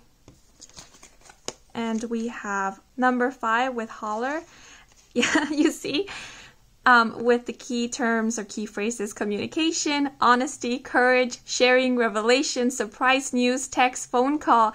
If this is not a confirmation of what has just been said throughout this whole reading, then I don't know, you guys. But here we have it. Yes, honesty, communication. Communication is key. Nothing is going to change if one of you doesn't communicate honestly with the other. It does take courage to be honest, to be vulnerable It's not easy a lot of the times, yet it is necessary. Because through honesty comes revelations. You know, if you're asking honesty from a person and they refuse to give it to you, then you get a lot of clarity in that. This is a person who is possibly not ready to be honest, to be vulnerable. Maybe they're not ready for commitment at this moment. Then it's up to you whether you're okay with that or whether, you know, you decide to move on. But it's important to be honest. It's important to be open. Because if not, then we end up in this Nine of Swords where we're just guessing and assuming and wondering what they meant by this, what are their true intentions, etc. When we can just ask. And I know that sounds so simple, but you're like, hey, things are not that simple. But again, a lot is revealed in how a person chooses to respond to a request. So if you're choosing to ask for honesty, for clarity, then take note of how that person chooses to respond to your request. That in itself can give you a lot of clarity, possibly even reassurance of what you have already been intuitively feeling or know. So there might be an important phone call, a text, a face-to-face conversation happening sometime during the rest of 2022. And through this conversation, a lot will be revealed. And I feel like that is when this decision making is going to come into play. And this is the number 5, and the number 5 denotes changes, drastic and sometimes even unexpected changes, but they are changes that are needed in order for transformation to happen, in order for growth to occur. I'm seeing this number 5 as denoted long-awaited changes, changes that have been overdue. So the Lovers is the 6th major arcana in the deck, so the month of June might be of significance, or the time around June. We also have the number 5, so May, June, and we do have the number 45 here, so April 5th or May 4th might be important dates. Okay, but those are all the messages I am seeing for you guys. I hope you enjoyed this reading. I hope it brought some guidance, some clarity. If it did, then please leave a like or a comment. If you're new to this channel and you want to stick around for more readings with me, Kim, then please do subscribe. I do offer personal readings. All the information is in my website, and the link to my website can be found in the description box down below. Thank you so much for watching, and until the next moment, bye-bye. Hola Seekers who chose Group 3, the Dreaming Way Tarot deck. Bienvenidos to your reading. So just in case you happen to skip the introduction, this reading is for those of you who are single, who are inquiring about someone in specific, or who have someone particular in mind. Okay, so I will start off the reading with an intuitively channeled message. So when connecting with the energy of this group, the first message that came to mind was feeling insecure. So if you have been feeling insecure, I feel Spirit just wants to remind you that you are amazing, that you are worthy, and you are enough. Now, the other message that came through was that something or someone is incoming. And when this message came through, there was no nervousness or anxiousness, just pure excitement, glee, and joy. So this is a message that is coming through at this moment. Don't let insecurity rain on your parade. It's okay for you to be excited about you receiving your blessings. You do not need to prove yourself to be worthy of them. So if you were hoping for the stars and the stars is what you receive, you are receiving them because it's you. No other reason but that it is you. Okay? But now I'm going to shuffle this deck, pull out a card to see what is in store for you for the rest of 2022 in terms to romantic love. Whoa! So many cards. That's too many cards actually, so I'm going to shuffle one more time. When a lot of cards fall out at once, it lets me know that there's a lot going on. Yeah, so we'll see. Oh, okay, I guess 2 cards want to come out. Okay, I understand. So, as you can see, the Chariot fell out horizontally, so this is how I'm going to take it. I'll explain why in a minute. So we have the 8 of Swords upright, and I can see now why the message feeling insecure came through. So the 8 of Swords denotes feeling trapped, feeling helpless, powerless. Now, I do want to point out that this is sword energy, which is associated with the mental realm as well as communications. So the Eight of Swords does not signify that you are trapped in a situation. It signifies that you believe yourself to be trapped, but there is indeed a way out. There is indeed a solution. So oftentimes I interpret the Eight of Swords as denoting self-sabotaging tendencies. Finding ways to prove why you're not worthy of something or why something is not going to work out. So there is an advice here to see how your thoughts, your mentality, your beliefs are trapping you or are holding you back. Remember, you are not powerless. Feeling insecure does not mean that you are less than. Insecurity stems from pain, fear, and or self-limiting beliefs. Now, the Chariot, when it is upright, it denotes overcoming obstacles, success, determination, willpower, forward movement, as well as focus and self-discipline. And this card did fall out horizontally. When cards fall out in this direction, to me, it denotes either blockages, stagnant energy, or the foundation of where the overall energy is being grounded on. Because we do have the Eight of Swords here, I do feel like this is representing a blockage. And the blockage is coming from you not believing that you have the power to move forward or move towards your desires. You are not a passenger in your own life. You are the driver. You are the charioteer. Allow yourself to be that. I want to pull out some clarifiers. So I use this oracle deck.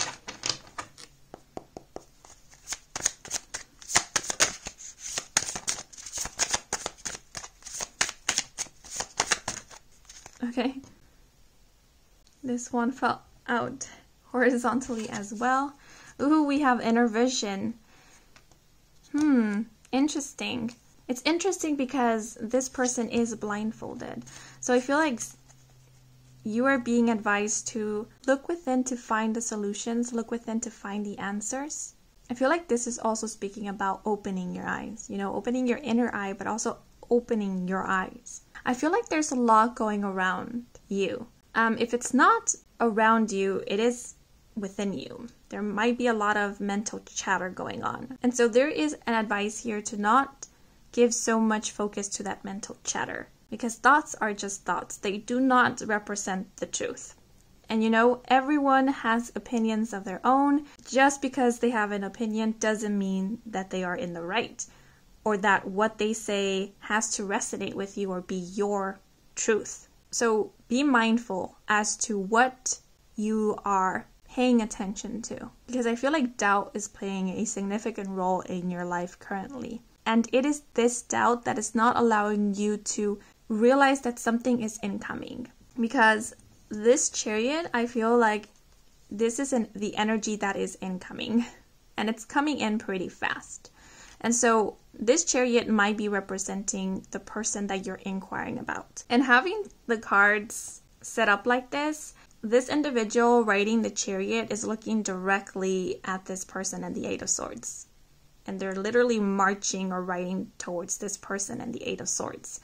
So if there has been doubt that someone is going to reach out to you, if there is going to be forward movement in this relationship, if you're ever going to see someone again, the cards are saying release this doubt.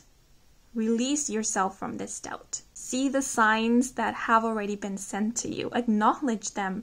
If you have been asking for signs and you have been seeing them, acknowledge them. What's the point of asking for signs if you're just going to dismiss them? Very similar to group 2, I do feel like you already have this knowing about the situation. You already have this intuitive knowing. Do not question that intuitive knowing. Because what the other thing I'm noticing with these swords, I feel like these swords are clues. They are facts. They are knowledge. But again, because this person is blindfolded, they are not able to see that all the reassurance, the validation of what they already feel or are asking about is here within their reach. Also, the word listen is coming through very strongly. There is that voice of doubt. We all have it. That little voice that likes to talk negative BS to us. But there's also that other voice that is reassuring and comforting and tends to speak the truth. And sometimes that voice is able to tell us something that we don't want to hear, but they are able to tell it to us in a way that does not frighten us. We all also have that voice. But sometimes when we focus more on the negative voice, that other little voice gets drowned. And the more we focus on that negative voice, it becomes more difficult to hear that little voice of reassurance. And that little voice is the voice of our intuition. And so it's time to look in a new direction. It's time to pull your focus away from that negative voice that is very loud. It doesn't mean that we will be able to silence it completely, but we can start lowering its volume by pulling our attention away from it. And I speak about all of this because I feel like universe, your higher self, even this person that you might be inquiring about has been trying to reassure you. Yet this insecurity here, this doubt, this fear is not allowing you to be reassured. I'm going to pull out one of these oracle cards to get further clarification. Okay. No, I don't feel like taking this one.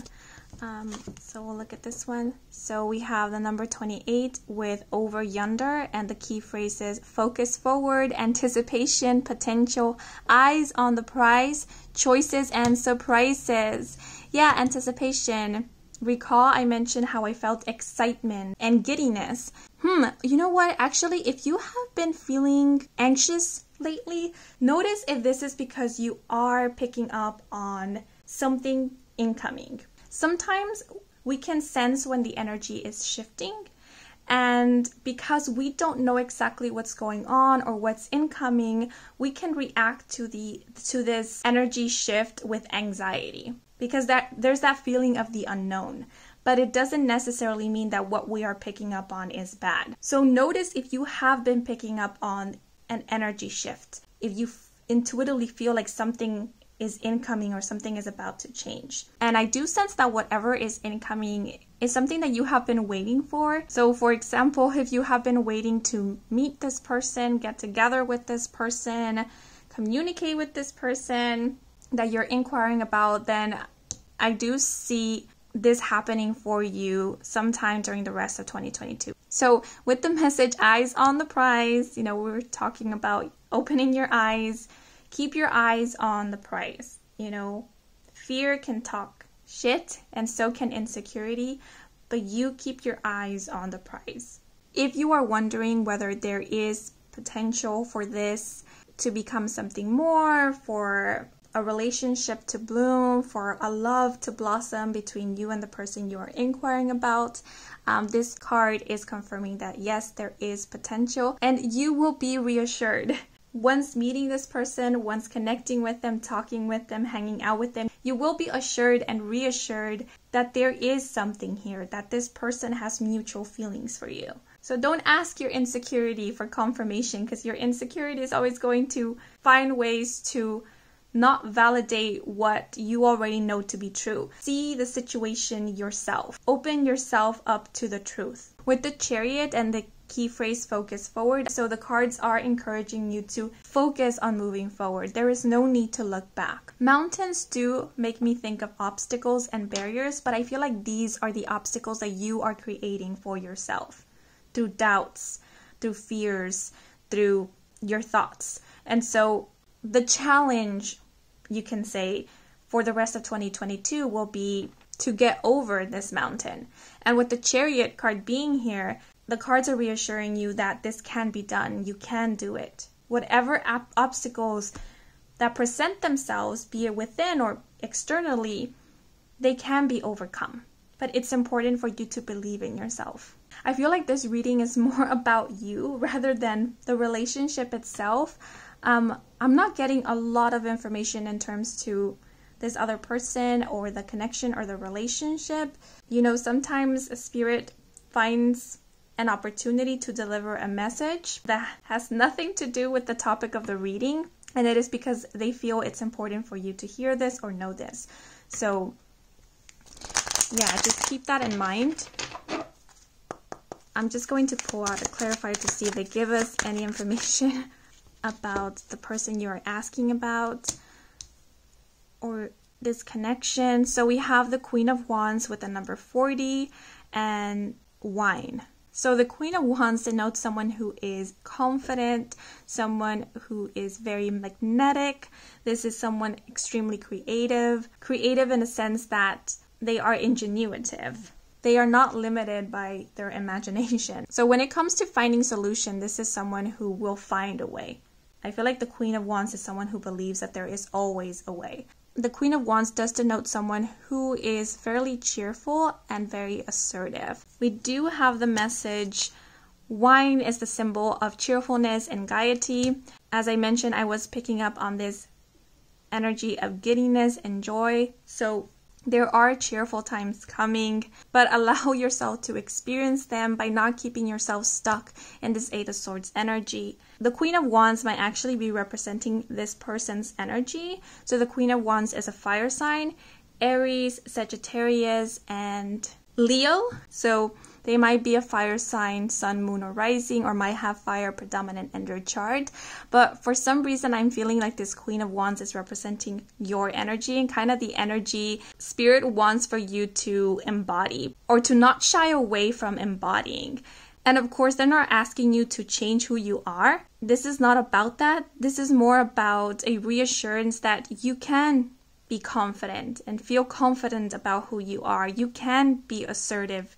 It doesn't make you pushy. It doesn't make you arrogant. And you can be proud of your beauty, inner and outer, because you are beautiful. And I feel like this person also wants to reassure you that you are beautiful and that they find you extremely beautiful. They are drawn to you.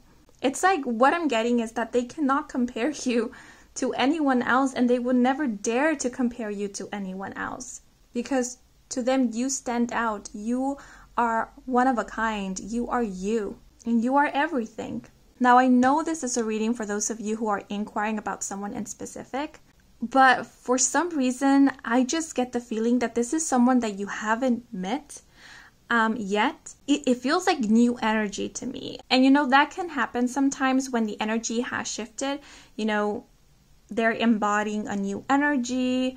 They have gone through some transformation. And so their energy feels new. It feels different. But I definitely am picking up on new energy. And for some reason, it feels like this is someone that you haven't really seen or interacted with. And I feel like you will be seeing them for the first time in the year 2022. If you know who this person is, if you have already seen them, it might be that they will look very different from the last time that you saw them, but there is something new about this person or this energy. And I feel like that's also part of the surprises that you will be experiencing for the rest of 2022, especially in terms to this connection. And I feel like this connection is asking for you to look deeper. Like I said, I don't know why. Maybe it's the case that some of you are asking about someone that you haven't met or know how they look, but you just know that they're out there, or maybe you have connected with them spiritually, energetically. If that's the case, you are being advised to keep an open mind, because this person might look completely different from your ideal type or from how you expected, and maybe even their 3D personality might differ a lot from what you were picking up on about them.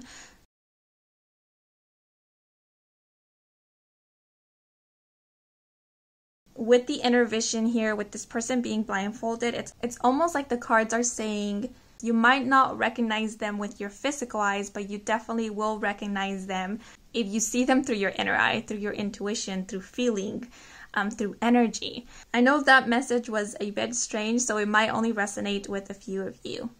Because we do have wine here, and I notice we have 3 cups here in the background. It's reminding me of the 3 of Cups, which often denotes celebration, gatherings, reunions. You might be meeting this person at a social gathering, an event, at a party, during a night out.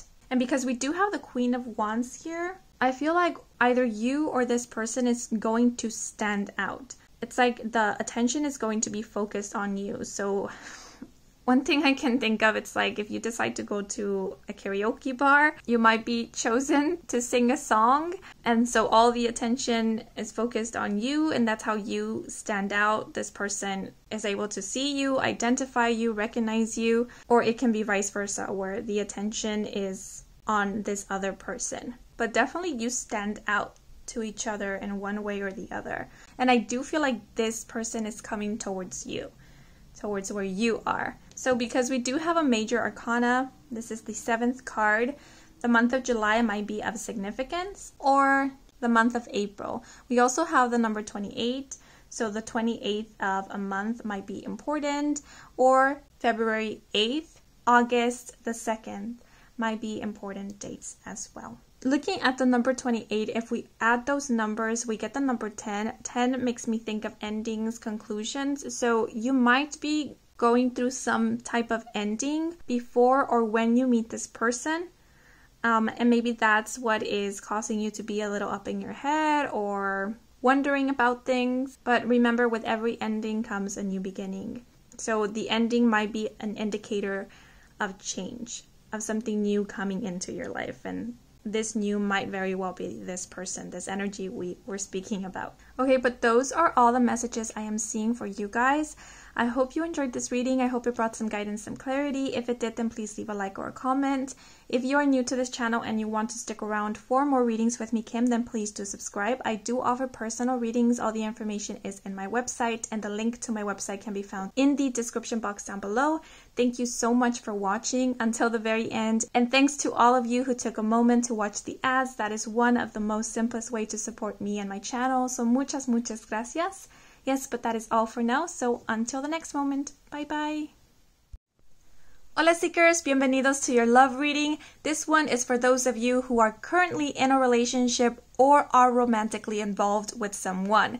We are going to find out what is in store for you in regards to romantic love for the rest of 2022. So whenever in the year 2022 you happen to stumble upon this video or are watching this reading, the messages can still apply to you.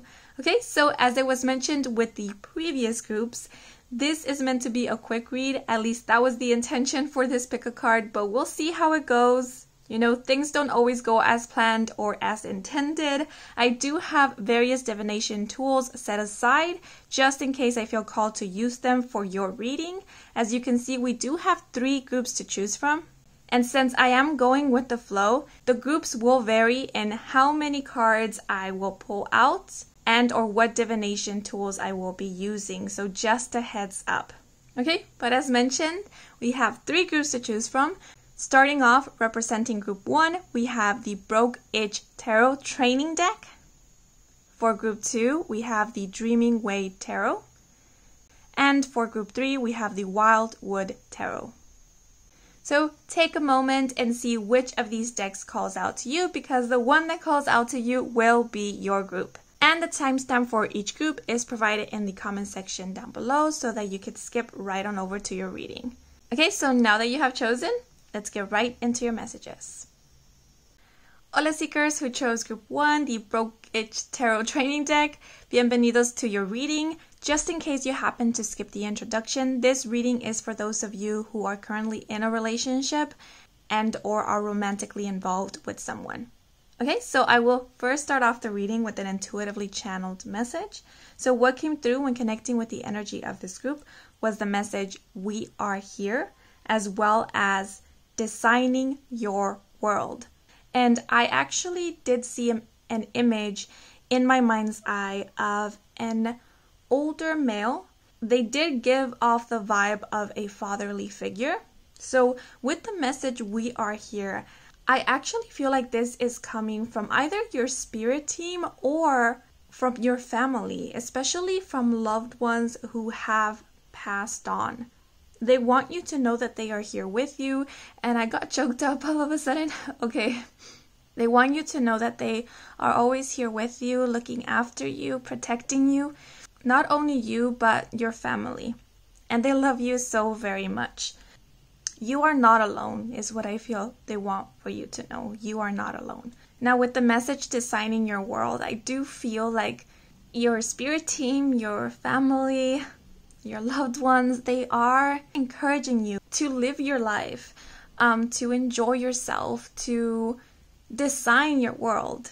It feels like they're supporting you, they're cheering you on, they are saying to you, you can do it, we believe in you, we know that you can. There is this overall feeling of hope, of love and encouragement. You are so very loved, and you have a support team in the ethers. They want you to know that you have a support team, and they're cheering you on. Okay, but now I'm going to pull out a card, and I just got dizzy.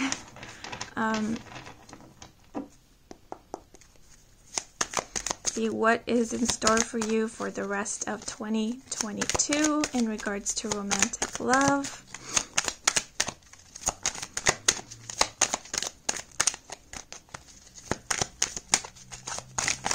Oh, wow. Okay, I'm going to shuffle that one again. This has been happening a lot. Maybe I've been a little clumsy lately, but usually when a lot of cards fall out, it means that there is a lot going on, or that spirit has a lot to say, or maybe a lot of energies are coming through. Okay, but this one flew off frame, and oops, we have, that makes sense, the High Priest, which is the Hierophant in traditional tarot. And we do have this card upright with the key phrases or key terms: knowledge sharing, beliefs, and fellowship. And I actually feel like looking at the card at the back of the deck. So, okay, so we have the Six of Swords upright with the messages: calmer waters, moving ahead, and healing. And I'm going to pull out a mini chakra card.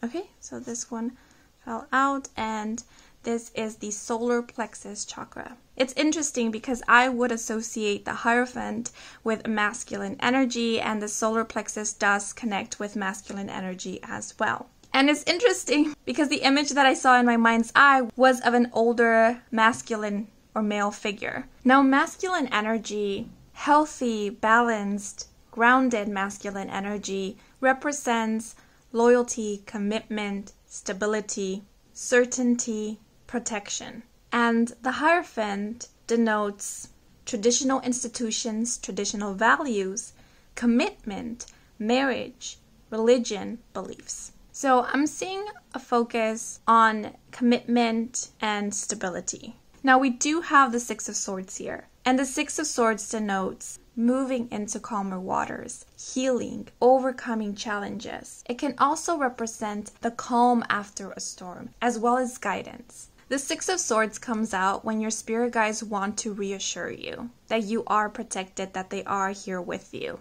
And it makes sense because there was so much reassurance coming through right from the beginning.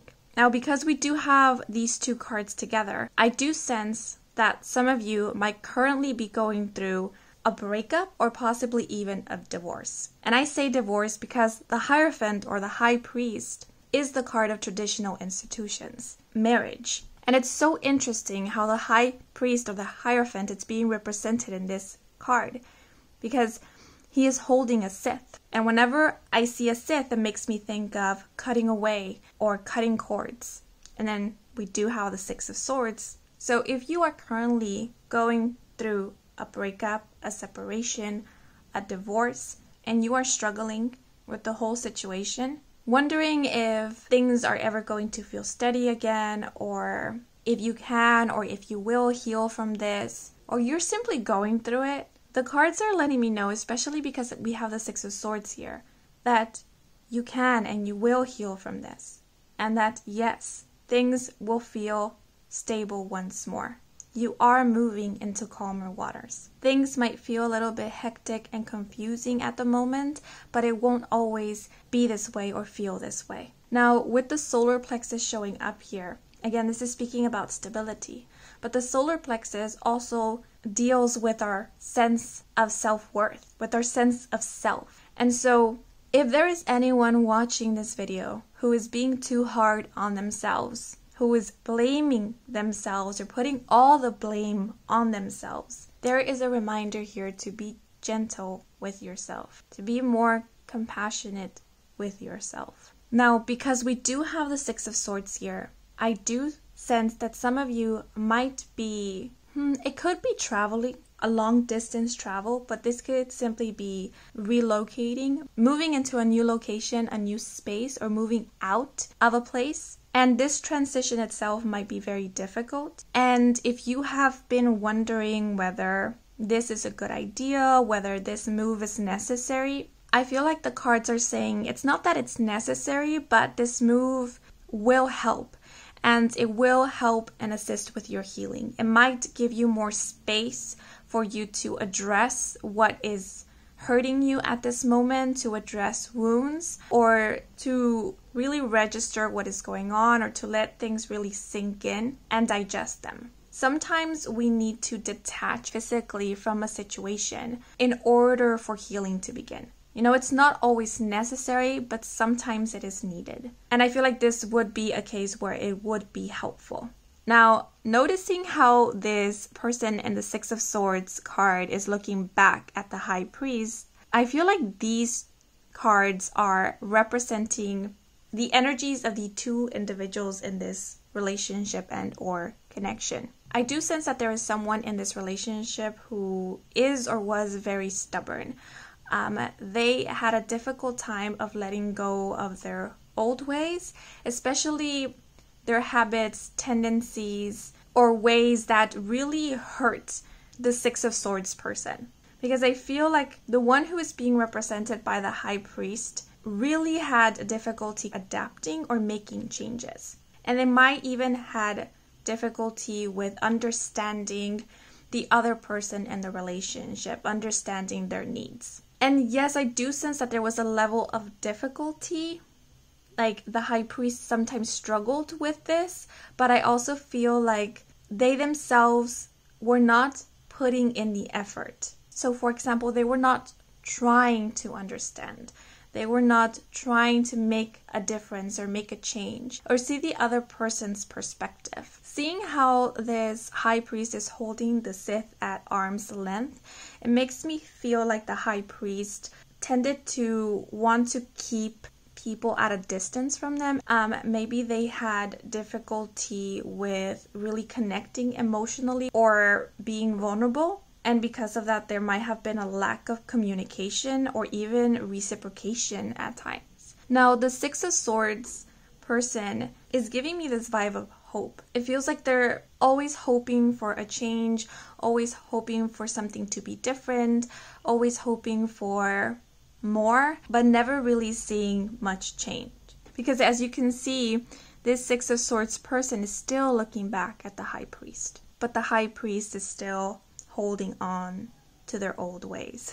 Again, you guys know your situation, but I get the feeling that the High Priest really doesn't see what the problem is or what the problems were or how they were hurting the Six of Swords person. It feels like they believe themselves to be in the right. They're not challenging their beliefs or their views, their habits. Even if it's hurting someone that they care about, they're still not challenging it. And I feel like this lack of effort really hurt the Six of Swords person. And because we do have the solar plexus chakra here, I feel like this might be a chakra that is at this moment a bit blocked. And I feel like it is the case for both the High Priest and the Six of Swords person. Everyone has an ego, but it feels like the ego is really at the forefront, making the decisions for one of the people in this connection. And I feel like the actions of the High Priest really hurt the Six of Swords person to a degree where they might have started maybe questioning their worth or really doubting their own feelings or emotions about the whole situation. And just remember that your feelings, your emotions, they matter. They're valid. If something is hurting you, you don't need to over-explain yourself or give reasons for why it's hurting you. Sometimes it's helpful so that others can understand or know how to not continue doing this, but the simple fact that something is hurting you or doesn't sit right with you is enough to create pause and a change. And because I am sensing a wounded masculine energy, the message, it is okay to be vulnerable, is coming through very strongly. It is okay to express yourself emotionally. It is okay for you to cry. It is okay to acknowledge when your actions or inactions have affected someone else. Because healed, grounded masculine energy takes accountability and responsibility for their actions. And I know this is going to sound out of the blue, but if you are feeling guilt isn't a negative emotion. It's not a bad emotion. It's just an emotion. Guilt can be a good indicator when we have disaligned with our moral compass. And it gives us the opportunity and the chance to realign. So guilt is not there to make you feel bad. It's to make you become aware. So it is important not to cover up this guilt with shame, because that tends to happen. When we don't want to acknowledge the guilt, we cover it up with shame. And shame just keeps us in a negative cycle of beating ourselves up, of feeling like there is no way out, or there is no solution, or there is no way to make things better. At least that is how I perceive it. Of course, if that message does not resonate with you, then you can definitely set it aside. I want to look at the card. Ooh, at the bottom of the Six of Swords, and we have strength. Yeah, strength. And I feel like strength, I feel it is associated with the solar plexus chakra. I could be wrong, but at this moment, I feel like these energies go hand in hand. Now, the strength card upright says courage, overcoming, and control. Once again, you're being reassured that the challenges you are experiencing at this moment, they can be overcome. And that, yes, it will require strength. I'm not going to say it's going to be easy. It will require strength and courage on your part, but the cards are reassuring you that you have the strength. You have what it takes to get through this. And you will. With the kitty being here, it makes me think of comfort and support. Animals always make me feel like they're spiritual guides, they're protectors. They are so intuitive and their love is so unconditional. And so this is making me think of unconditional love, and I feel it goes back to the messages that came through at the beginning. You are so loved and you have so much support, and I feel it's coming from your ancestors, from loved ones who have passed, from your spirit guides, from your angels, whoever it is that you connect with or pray to. Actually, there was a moment in which I felt the need to look out my window and look up, and I immediately thought of the stars. And so if you pray or wish to the stars, or you simply pray for guidance, your prayers are being heard. They are being heard. What you wish for, heart and soul, I feel like your loved one, spirit, wants you to know you will have it. If you're wishing for a loving connection, you will have it. This ending is not the end all be all. And I know it's like sometimes frustrating to hear this phrase, but for every ending there is a new beginning. And you are heading towards your new beginning. And it might be a beginning in, romantic love, but I feel like this is also opening doors for a beginning in other areas of your life. Now, the strength card also makes me think of confidence. Be confident in your decisions. Be confident in your intuitive knowing. The strength card actually also denotes overcoming self-doubt. And because this person in the Six of Swords is actually looking back, I do feel like there is a bit of confusion or doubt, or maybe going back and forth. So I feel like the cards are saying be strong in your decision, because I feel like you already know what is the decision that is the best for you. The best for you in terms to your well-being, health, your future. The solar plexus and the strength card is also reminding me of respect and self-respect. You are worthy of respect. You have always been worthy of respect. You do not need to win it.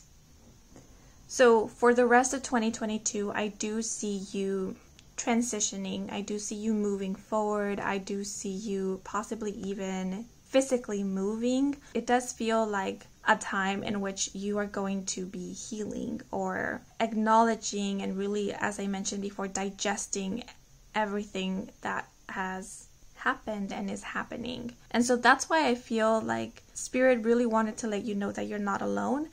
And not only do you have support in the spirit realm, but I feel like you also have support here in the physical. It might be from family, it might be from friends, and possibly people that you might even meet. If you have animal companions, spend more time with your animal companions and talk to them, because they'll listen, they will listen, and they do understand. And I feel like your animal companions will provide you with a lot of support, and they might even channel strength and or courage into you. They will be an immense sense of comfort as well. You are not alone. Now I'm noticing how the High Priest is mainly wearing the color green. The color green I associated with the heart chakra. So I feel like the High Priest has a lot of heart chakra healing to do. Again, this has to do with emotions, vulnerability, self-acceptance, and love. And the Six of Swords person is also wearing green, but we have the colors red as well as the colors blue. The color red is associated with the root chakra, grounding, stability, security. When the root chakra is blocked, it's because there is fear. There is also doubts. So there is a need to heal, to release fears, to release self-doubt. And the color blue is associated with the throat chakra, and the throat chakra is about communication and authenticity. These chakras, along with the solar plexus chakras, will be energy centers that will be worked with throughout the rest of 2022. Speak your truth. Be honest with yourself. There is no need to lie to yourself. The lie will only cause more pain.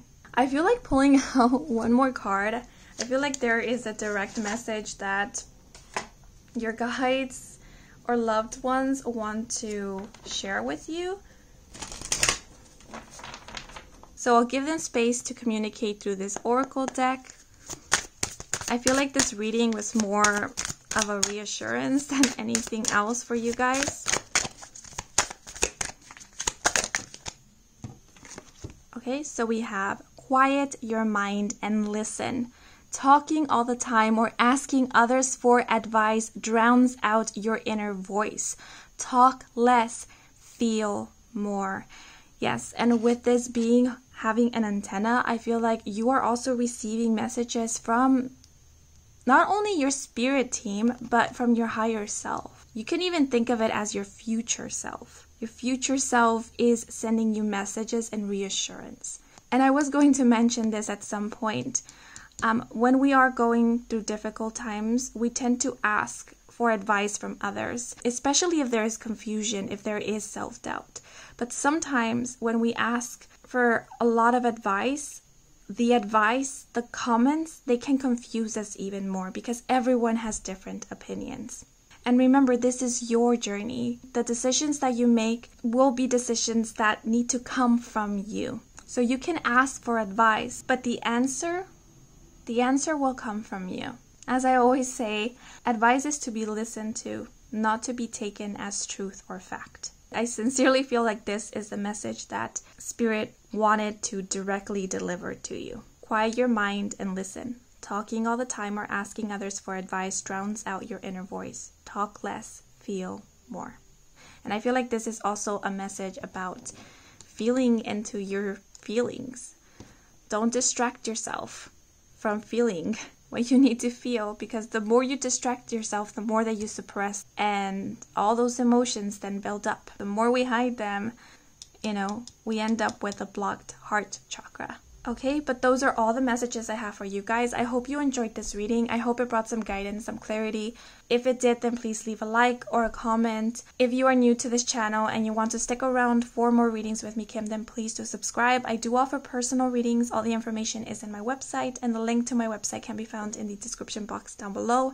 Thank you so much for watching until the very end, and thanks to all of you who took a moment to watch the ads. That is one of the most simplest ways to support me and my channel, so I truly, truly appreciate it. Stay safe and well, and never forget that you are amazing. Yes, but that is all for now. So until the next moment, bye-bye. Hola seekers who chose Group 2, the Dreaming Way Tarot, bienvenidos to your reading. Just in case you happen to skip the introduction, this reading is for those of you who are currently in a relationship or are romantically involved with someone. Okay, so to start off the reading, I will deliver an intuitively channeled message. So the first message that came to mind was, we are here to guide you. And I did notice that my throat got very itchy and I actually began to cough quite a bit. So some of you might be experiencing some difficulties with your throat or with your voice, or more specifically with speaking up or communicating something. I do sense that there is a bit of blockages going on in the throat chakra, and the throat chakra is about communication, speaking your truth, as well as authenticity, honesty. So I do sense that communication will be extremely important for the rest of 2022, especially in your romantic love life or relationships. Maybe someone is not being completely honest, or someone is not really expressing what they are truly feeling or what they truly think, or they don't feel safe or secure enough to do so. But we will look at the cards to get more information. As to the message, we are here to guide you. I'm not actually getting much from this message. This is more of an assumption rather than an intuitive feeling. This might be coming from your spirit team or spirit guides. But again, let's look at the cards to get more information. Okay. So we have the Ten of Pentacles upright. Ooh. So the Ten of Pentacles can denote an unexpected financial windfall. We do see coins falling here, as well as financial security, tradition. It does denote stability, but it's so peculiar how the Ten of Pentacles it's being portrayed in this deck. It seems like we have people who are gossiping or whispering secrets to one another, and everyone's expression, at least the ones that we can seem a little judgmental. Would that be a good adjective to describe their expression? It doesn't seem very friendly. And I did mention how the throat chakra or communication will be of importance for the rest of 2022. So okay, now I understand why the message "we are here to guide you" really wasn't giving me any more information than the message itself. I feel like for the rest of 2022, there's going to be a lot of chatter, and it's going to come from people around you.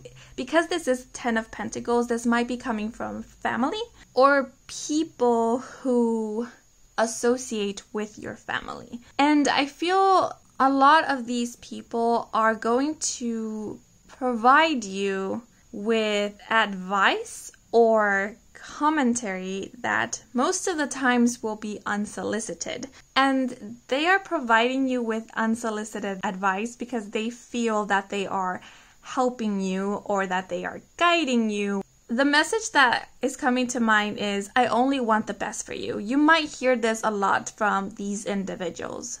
Now, I don't necessarily feel like everyone's intention is truly sincere, because I am getting a bit of a gossipy type of vibe. So there is an advice to be mindful of who you pay attention to, who you choose to believe, because belief is a powerful thing. And the more focus we give to something, the more power we give it. I know this is a relationship reading, but I am getting strong family vibes. So it might be that sometime during the rest of 2022, your family might really, or at least some family members might really get involved in your relationship, or will try to get involved in some way. If you're worried about this affecting your relationship, the only way that this can affect your relationship is if you allow it to, is if you really give them opportunities to get even more involved with your personal matters. So one way we can open doors for someone to come in and is by, giving them the attention, by maybe asking them more questions or believing in what they're saying or even arguing with them. Now, the Ten of Pentacles does make me think of commitment, so some of you might actually be getting married sometime during the rest of 2022. And marriage sometimes is not only to the person but also to the person's family. And I feel like it might be the case in this situation, or at least someone's family is taking this idea very seriously. You marry my family member, you marry into my family. Which is why I feel like people are trying to get involved in the relationship or in the marriage. And because I am seeing it in the card, there might be some disapproval. Some people, family members or people who believe themselves to be part of the family, might disapprove the marriage, or if not the marriage as a whole, might be something about the relationship or partnership that they don't approve of. Now again, I know how it is difficult to ignore opinions of others, especially if they're very loud, but it is important to not let these opinions get to you, because at this point I'm not seeing anything about the relationship itself. It's more about the opinions of others. So it feels to me like the relationship itself is pretty stable. It's just other people that are actively trying to find things to remark on. But I'm going to pull out a clarifier. I'm just deciding which one to pull. Okay, I feel like using this deck, so let me just shuffle.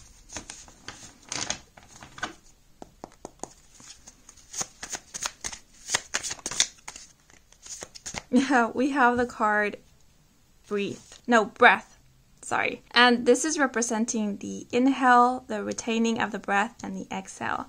So I feel like this is an advice to take a deep breath. People will talk. People always have something to comment about, something to remark on. And we cannot control how other people feel. We cannot control other people's opinions. What we can control is how we choose to respond to them. Maybe this is a lame advice, but let it go through one ear and let it come out through the other. Don't hold on to it, because holding on to their opinions is like holding on to these people's energy, and I don't feel like you would want to do that. This might also be an advice to maybe cleanse every once in a while. Cleanse your energy, cleanse yourself. Also, if you can, make space for yourself where there aren't people surrounding you, bombarding you with comments or advice. It's just to give you a moment to ground, to refocus. And if you are currently engaged and you are planning to get married sometime during the rest of 2022, and you are feeling a bit nervous, or maybe there's a lot of opinions about how the wedding should be, or who should be invited, or where the money should go, etc. Again, take a deep breath. This is a special day, but remember, the most important, well, you get to choose what is the most important thing about this day, but I feel like with the breath card, you are being reassured that everything is going to turn out all right. And remember, we cannot satisfy everyone. As much as we try, there's always going to be a naysayer somewhere. So don't expend all of your energy, time to try and satisfy everyone or a specific few. Remember, let this be a moment of joy. Let it be a moment of celebration for you, for the people who truly matter to you, and for your significant other. And I feel like with the breath card, I don't know why I feel like using the adjective torment, but if this situation feels like a torment for you, of course not the marrying part or committing to your significant other, but this whole, gossiping, unsolicited advice and commentary feels like torment, the breath card is letting me know it will end soon. So don't let these people get under your skin. Don't let them define your day or your relationship or yourself. I feel like pulling out another clarifier. This one is an interesting reading. Okay, so we have 2 cards. You see Ace of Cups, number 11, the Fox, and then we have the 5 of Swords, number 6, the Coffin. Okay, so with the Ace of Cups, the Ace of Cups reminds me of unconditional love. It's your cup overflowing.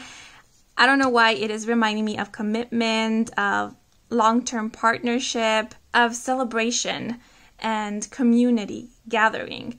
So I was going to say this. Focus on the love. Focus on the love. This is a celebration on love, so let that be your priority. I do sense that there is love in this relationship or in this marriage. And I feel like the Ace of Cups is also here to reassure you that your significant other loves you and cares for you. And I feel like for some, if they know that this is going on, they don't really care for this. Like, they're not letting this affect them or affect their perspective or perception of the relationship or of you.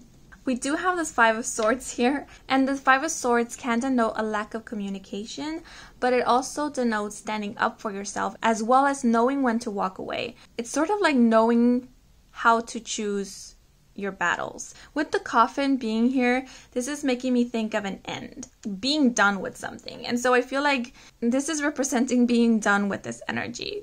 Like it has been mentioned several times already, you don't have to give this energy attention. And it's kind of being advised not to, because the more attention you give it, by arguing, disagreeing, even getting in a verbal fight, Swords is associated with communication as well as thoughts, the mind. It will not help. It will only aggravate things.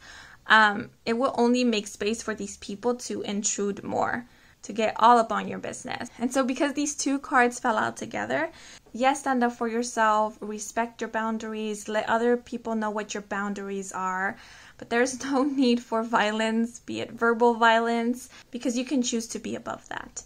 And the Ace of Cups is making me think of your morals, your values, staying connected with your heart space. So as long as you stay aligned with your morals and your values and your actions are demonstrating that, then you will come triumphant from this. You will come out victorious. This energy will back down and will not have much or any effect in your relationship, in your peace. The Breath card is making me think of peace. And remember, this is not about tolerating other people's BS, because I know it might be coming off that way, but it's not. We do have the Fox here. The Fox makes me think of a trickster. It makes me think of someone who uses their wit to find solutions to challenges or problems. And so there are better ways to overcome a challenge than to result in a, nasty behavior. Again, just keep in mind what your morals and your values are. Everybody has different morals and values. When we become disaligned, and is when our actions, our decisions are not in alignment with our morals and our values. And so the important thing here is to keep aligned, because that allows you to see things with clarity, that allows you to keep level-headed, that allows you to keep grounded. And I guess that's why communication is so important for you guys, because you can use your voice, but your voice can also be a double-edged sword. So be careful how you handle that sword. So be smart about your communication for the rest of 2022, because your communication might be all that will be needed to put this energy to rest. And I feel like that's why the Breath card came out. It's like a reminder to keep level-headed, because the 5 of Swords can denote an argument, things escalating very, very quickly. It doesn't have to result in this. So I do feel like this is a heads up from Spirit or from the cards. Now, the 10 of Pentacles can speak about an inheritance, so maybe some of this discussion or disagreements might be in regards to finances, money, family money. And so again, keep level-headed, because things can turn out in your favor. And remember, we were talking about speaking up. So yeah, definitely, if something is bothering or someone is bothering you, you can definitely speak up about it. When I mentioned take a deep breath and don't let it get to you, it was just like Don't let the opinions of these people mess with the perception that you have of yourself or your relationship or your significant other.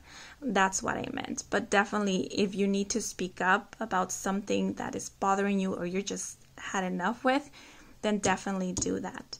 But again, it's recommended that your actions, your choices, decisions be aligned with your morals and your values, because that will help you get ahead or will help you find a solution much faster or let this energy leave. Okay, so that's what I'm seeing for you guys. Please take note of the numbers. We have the number 11 and the number 6. So the month of November or the month of June might be of significance, or the 11th or 6th day of a month might be of significance as well. The 10 of Pentacles is making me think of 10 months. So 10 months from when you are watching this video, something important might happen. And you know what? With the Ace of Cups, I was thinking of pregnancy. So if you are seeking or wanting to become pregnant, then this might be happening sometime during the rest of 2022. Yeah, but those are all the messages I am seeing for you guys. I hope you enjoyed this reading. I hope it brought some guidance, some clarity. If it did, then please leave a like or a comment. If you are new to this channel and you want to stick around for more readings with me, Kim, then please do subscribe. I do offer personal readings. All the information is in my website, and the link to my website can be found in the description box down below. Thank you so much for watching till the very end, and thanks to all of you who took a moment to watch the ads. That is one of the most simplest way to support me and my channel, so muchas gracias. Yeah, but that is all for now, so until the next moment, bye bye. Hola seekers who chose group 3, the Wildwood Tarot deck, bienvenidos to your reading. Just in case you happen to skip the introduction, this reading is for those of you who are currently in a relationship or are romantically involved. Okay, so I will start off the reading with an intuitively channeled message. So what came through when connecting with the energy of this group were the messages: stay rooted, we are more than just miracles, we are so much more. And one thing I noticed is that the word stay kept coming through. I also noticed that when the message we are so much more came through, I felt very emotional. Now, normally I can kind of sense who these messages are coming from, but in this case, I am not really certain. I kind of feel like they might be coming from the higher self of your significant other. Yet there were times where the energy to me felt very angelic. It felt like the presence of a higher being. And now I'm sensing that it might even have been your higher self. So I'm going to leave it to you guys to discern. And I'm actually not going to interpret any of these messages. Usually I do, but at this moment I don't feel called to do so. They feel very personal. It feels like they are meant for you to interpret. Okay, so I'm going to move right into the cards.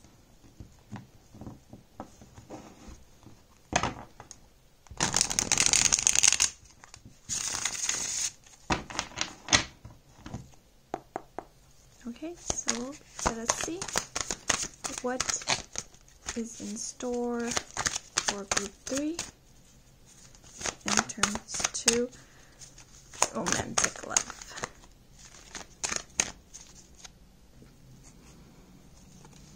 Sorry, I feel the need to pause every time an airplane is flying over the house because it just sounds so loud, and apparently it is at midnight when there are more airplanes in the sky than in any other time.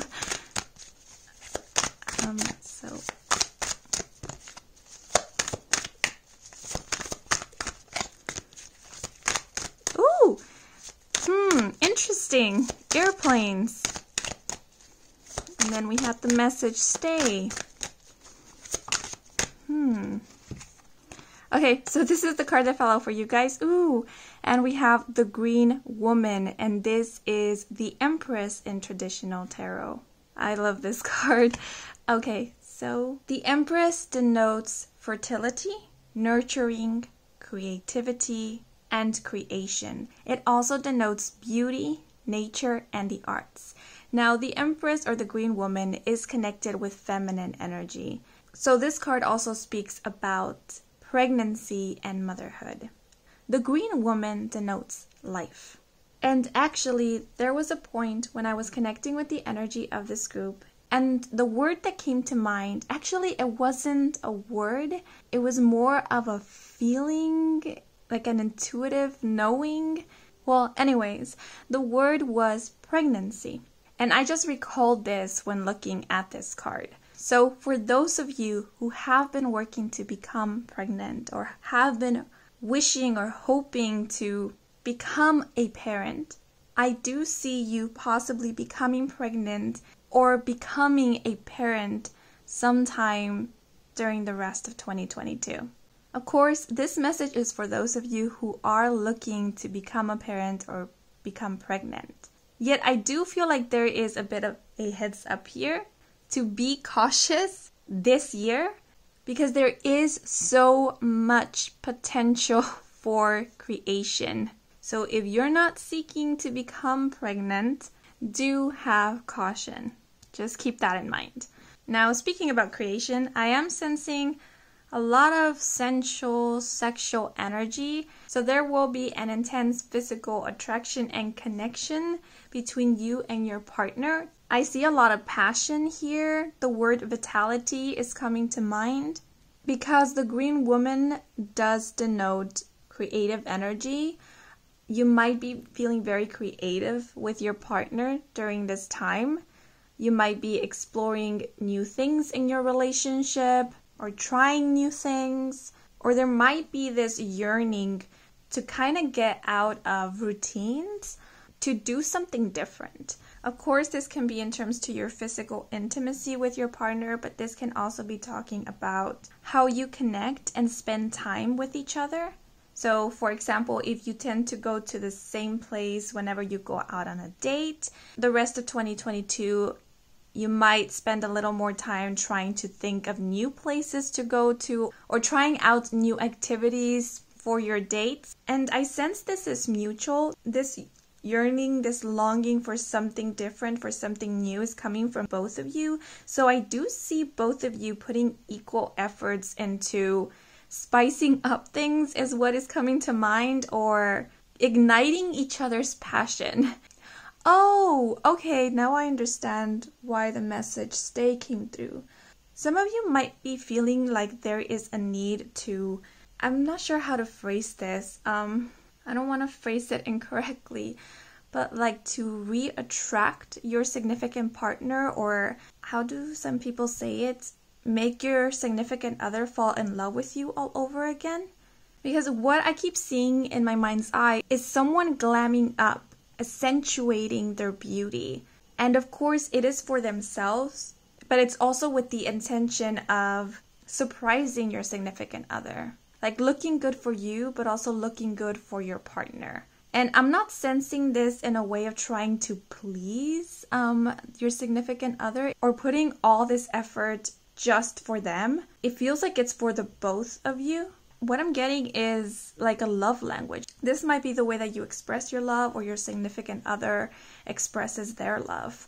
But, you know, with the message stay coming through several times, if you are feeling like your significant other is losing interest in the relationship, then the Green Woman is reassuring that your partner loves you and they care for you and they find you beautiful. They see both your inner and your outer beauty. If they have been feeling cold, I do sense it might be from a sense of boredom, but it doesn't have to do with you. It's more of something going on within. Maybe they are kind of bored of some routine in their personal life.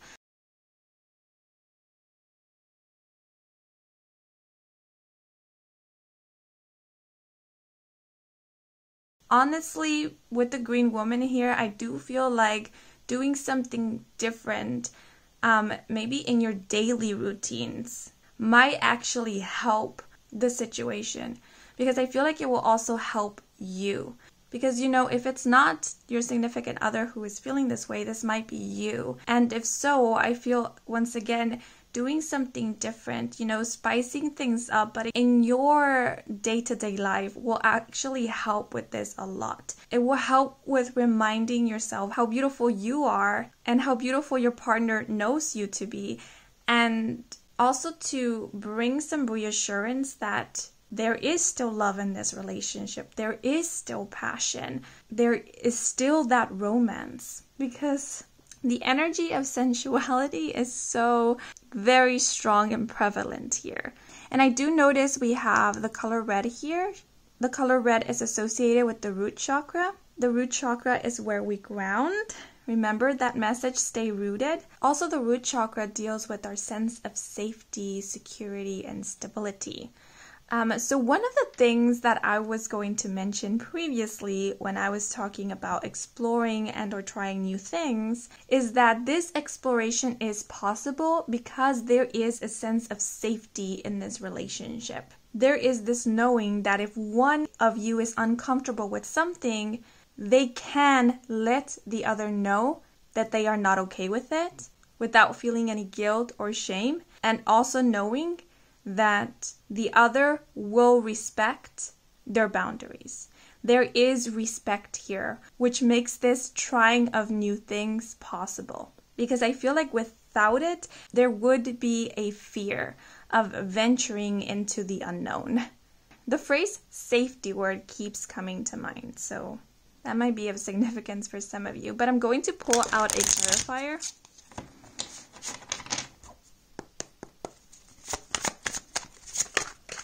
That one flew out. And we have gratitude. Oh, so nice. Yeah, as I was mentioning, there is this feeling of safety. There is a mutual respect here. You feel protected in each other's presence and by each other's presence.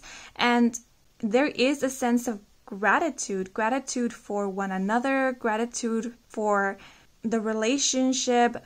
Being grateful for having possibly this open communication with one another or this mutual understanding.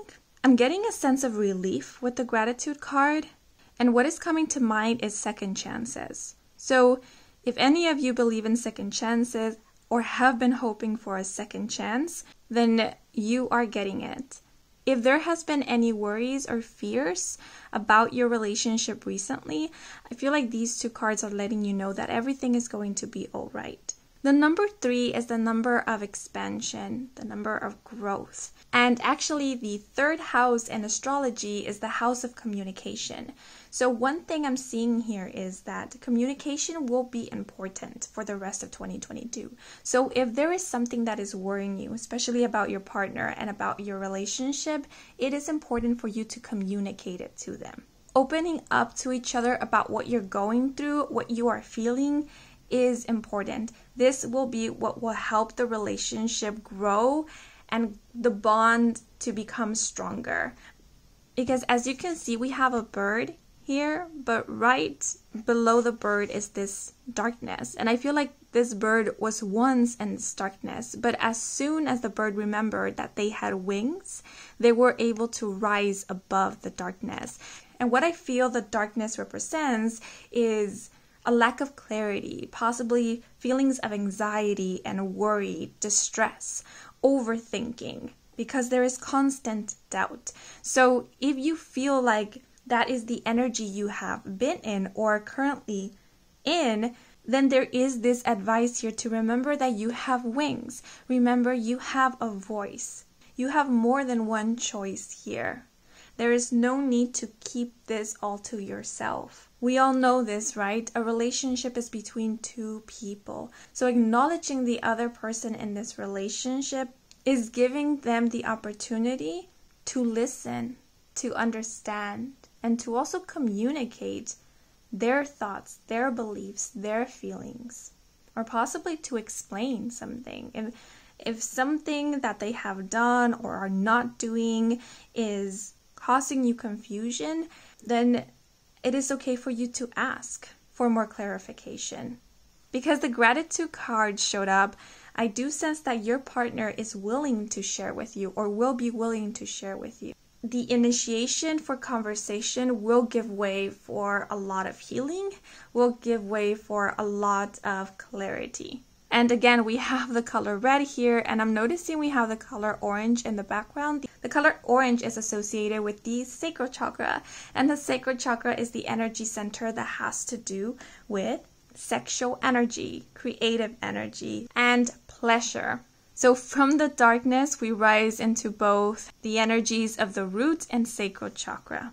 So I do sense that there will be a lot of working with and or healing of the root and sacral chakra throughout the rest of 2022. And a lot of healing will be happening through physical intimacy.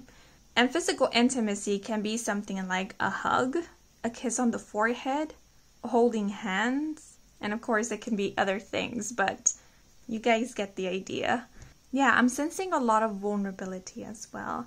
There might be releasing of suppressed emotions or just releasing of emotions throughout the rest of 2022. One or both of you might be sharing something very intimate, something of their childhood. Sharing this with each other will strengthen the bond between you both, that bond of trust. Some of you might be feeling very sensitive throughout this time, and I feel like this is in all areas: emotionally sensitive, energy sensitive, as well as physically sensitive. And one last thing I'm getting is that there will be a lot of mending throughout this time. So if there were tears in the relationship per se, then those tears will be mended throughout the rest of 2022. So if there's anything you want to address, if there's anything that you want to express, I feel that this time will be the perfect time to do so. There is this opening for receptivity, understanding, trust, and healing.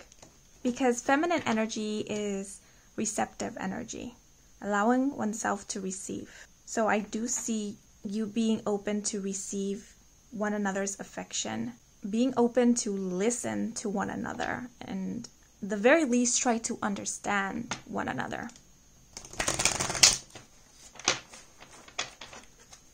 Okay, but I'm going to pull out one more card.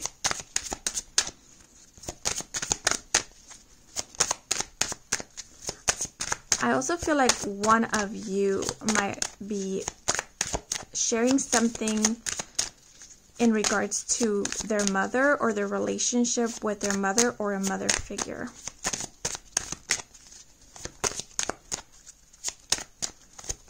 And again, this is something very intimate, something that might be very difficult for that person to express or let others know about. Doesn't mean that it's something bad. You know, it could be something beautiful, but it's so personal to them, so intimate, that they don't really share it with anybody. Okay, so 2 cards flew out, and we have Sweet Tooth, ooh, number 43, with, you see, I told you, hankering, temptation, ardor, intimacy, proposal, and message of love. Yeah, that's what I was going to say, love language. You are going to be learning, understanding, and expressing each other's love language throughout the rest of 2022. And I also get a sense of you, like I said before, putting in the effort to bring happiness into the relationship. It's like putting in the effort to maybe create little events or little gifts for your significant other, things that you know your significant other loves and will appreciate, things to help bring joy into their lives. I just see you spending a lot of time with your significant other during this time. There's this deep intimacy. That's not only physical, it goes beyond that. There's this deep care, admiration, and affection for one another. Yeah, so there we have it, Sweet Tooth. And then we have the number 14 with Aren't You Precious? And the key phrases: suffering fools, disdain, displeasure, contempt, poking fun, read between the lines. Okay, so immediately when I saw the phrase suffering fools, I thought of two people who are suffering on their own, thinking the worst of a situation, when in reality, all that those two people want is to be with one another. So there is this message: there is no need to suffer alone, and there is no need for you to suffer when you can communicate with one another. With read between the lines, again, it's making me think of communication. There is no need for insinuations. You can be honest with one another and direct as well. Sometimes it is harder to understand each other when we are not direct or clear. Needing to read between the lines causes more confusion, worries, anxieties, and doubts. So if it's something new to be direct with each other, this might be the new thing that you will try sometime during the rest of 2022.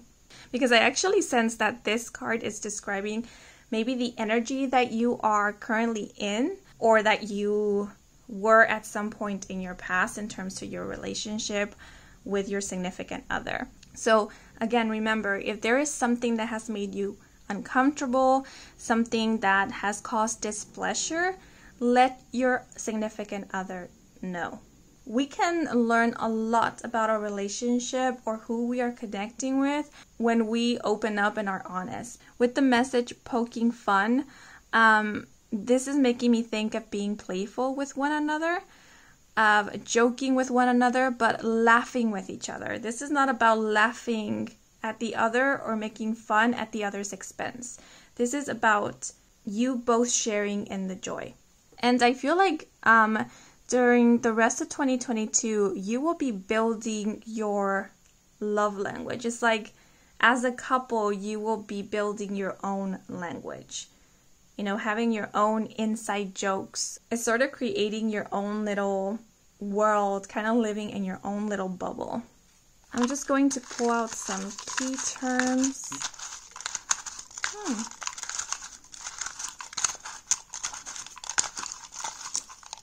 Okay. So we have joy. We have practice. Practice makes me think of practicing new things, practicing communicating with each other, practicing being more honest, upfront, straightforward with one another. We have relationship. We have joy, and we also have finances. With finances, you might be doing very well financially during the rest of 2022, and maybe this might allow for you guys to go to new places, maybe go on a little getaway, on a little vacation, maybe a honeymoon if you never had a honeymoon, and that will allow for you guys to spend more time together. Now, with the key term relationship, I feel like this is about strengthening, growing your relationship.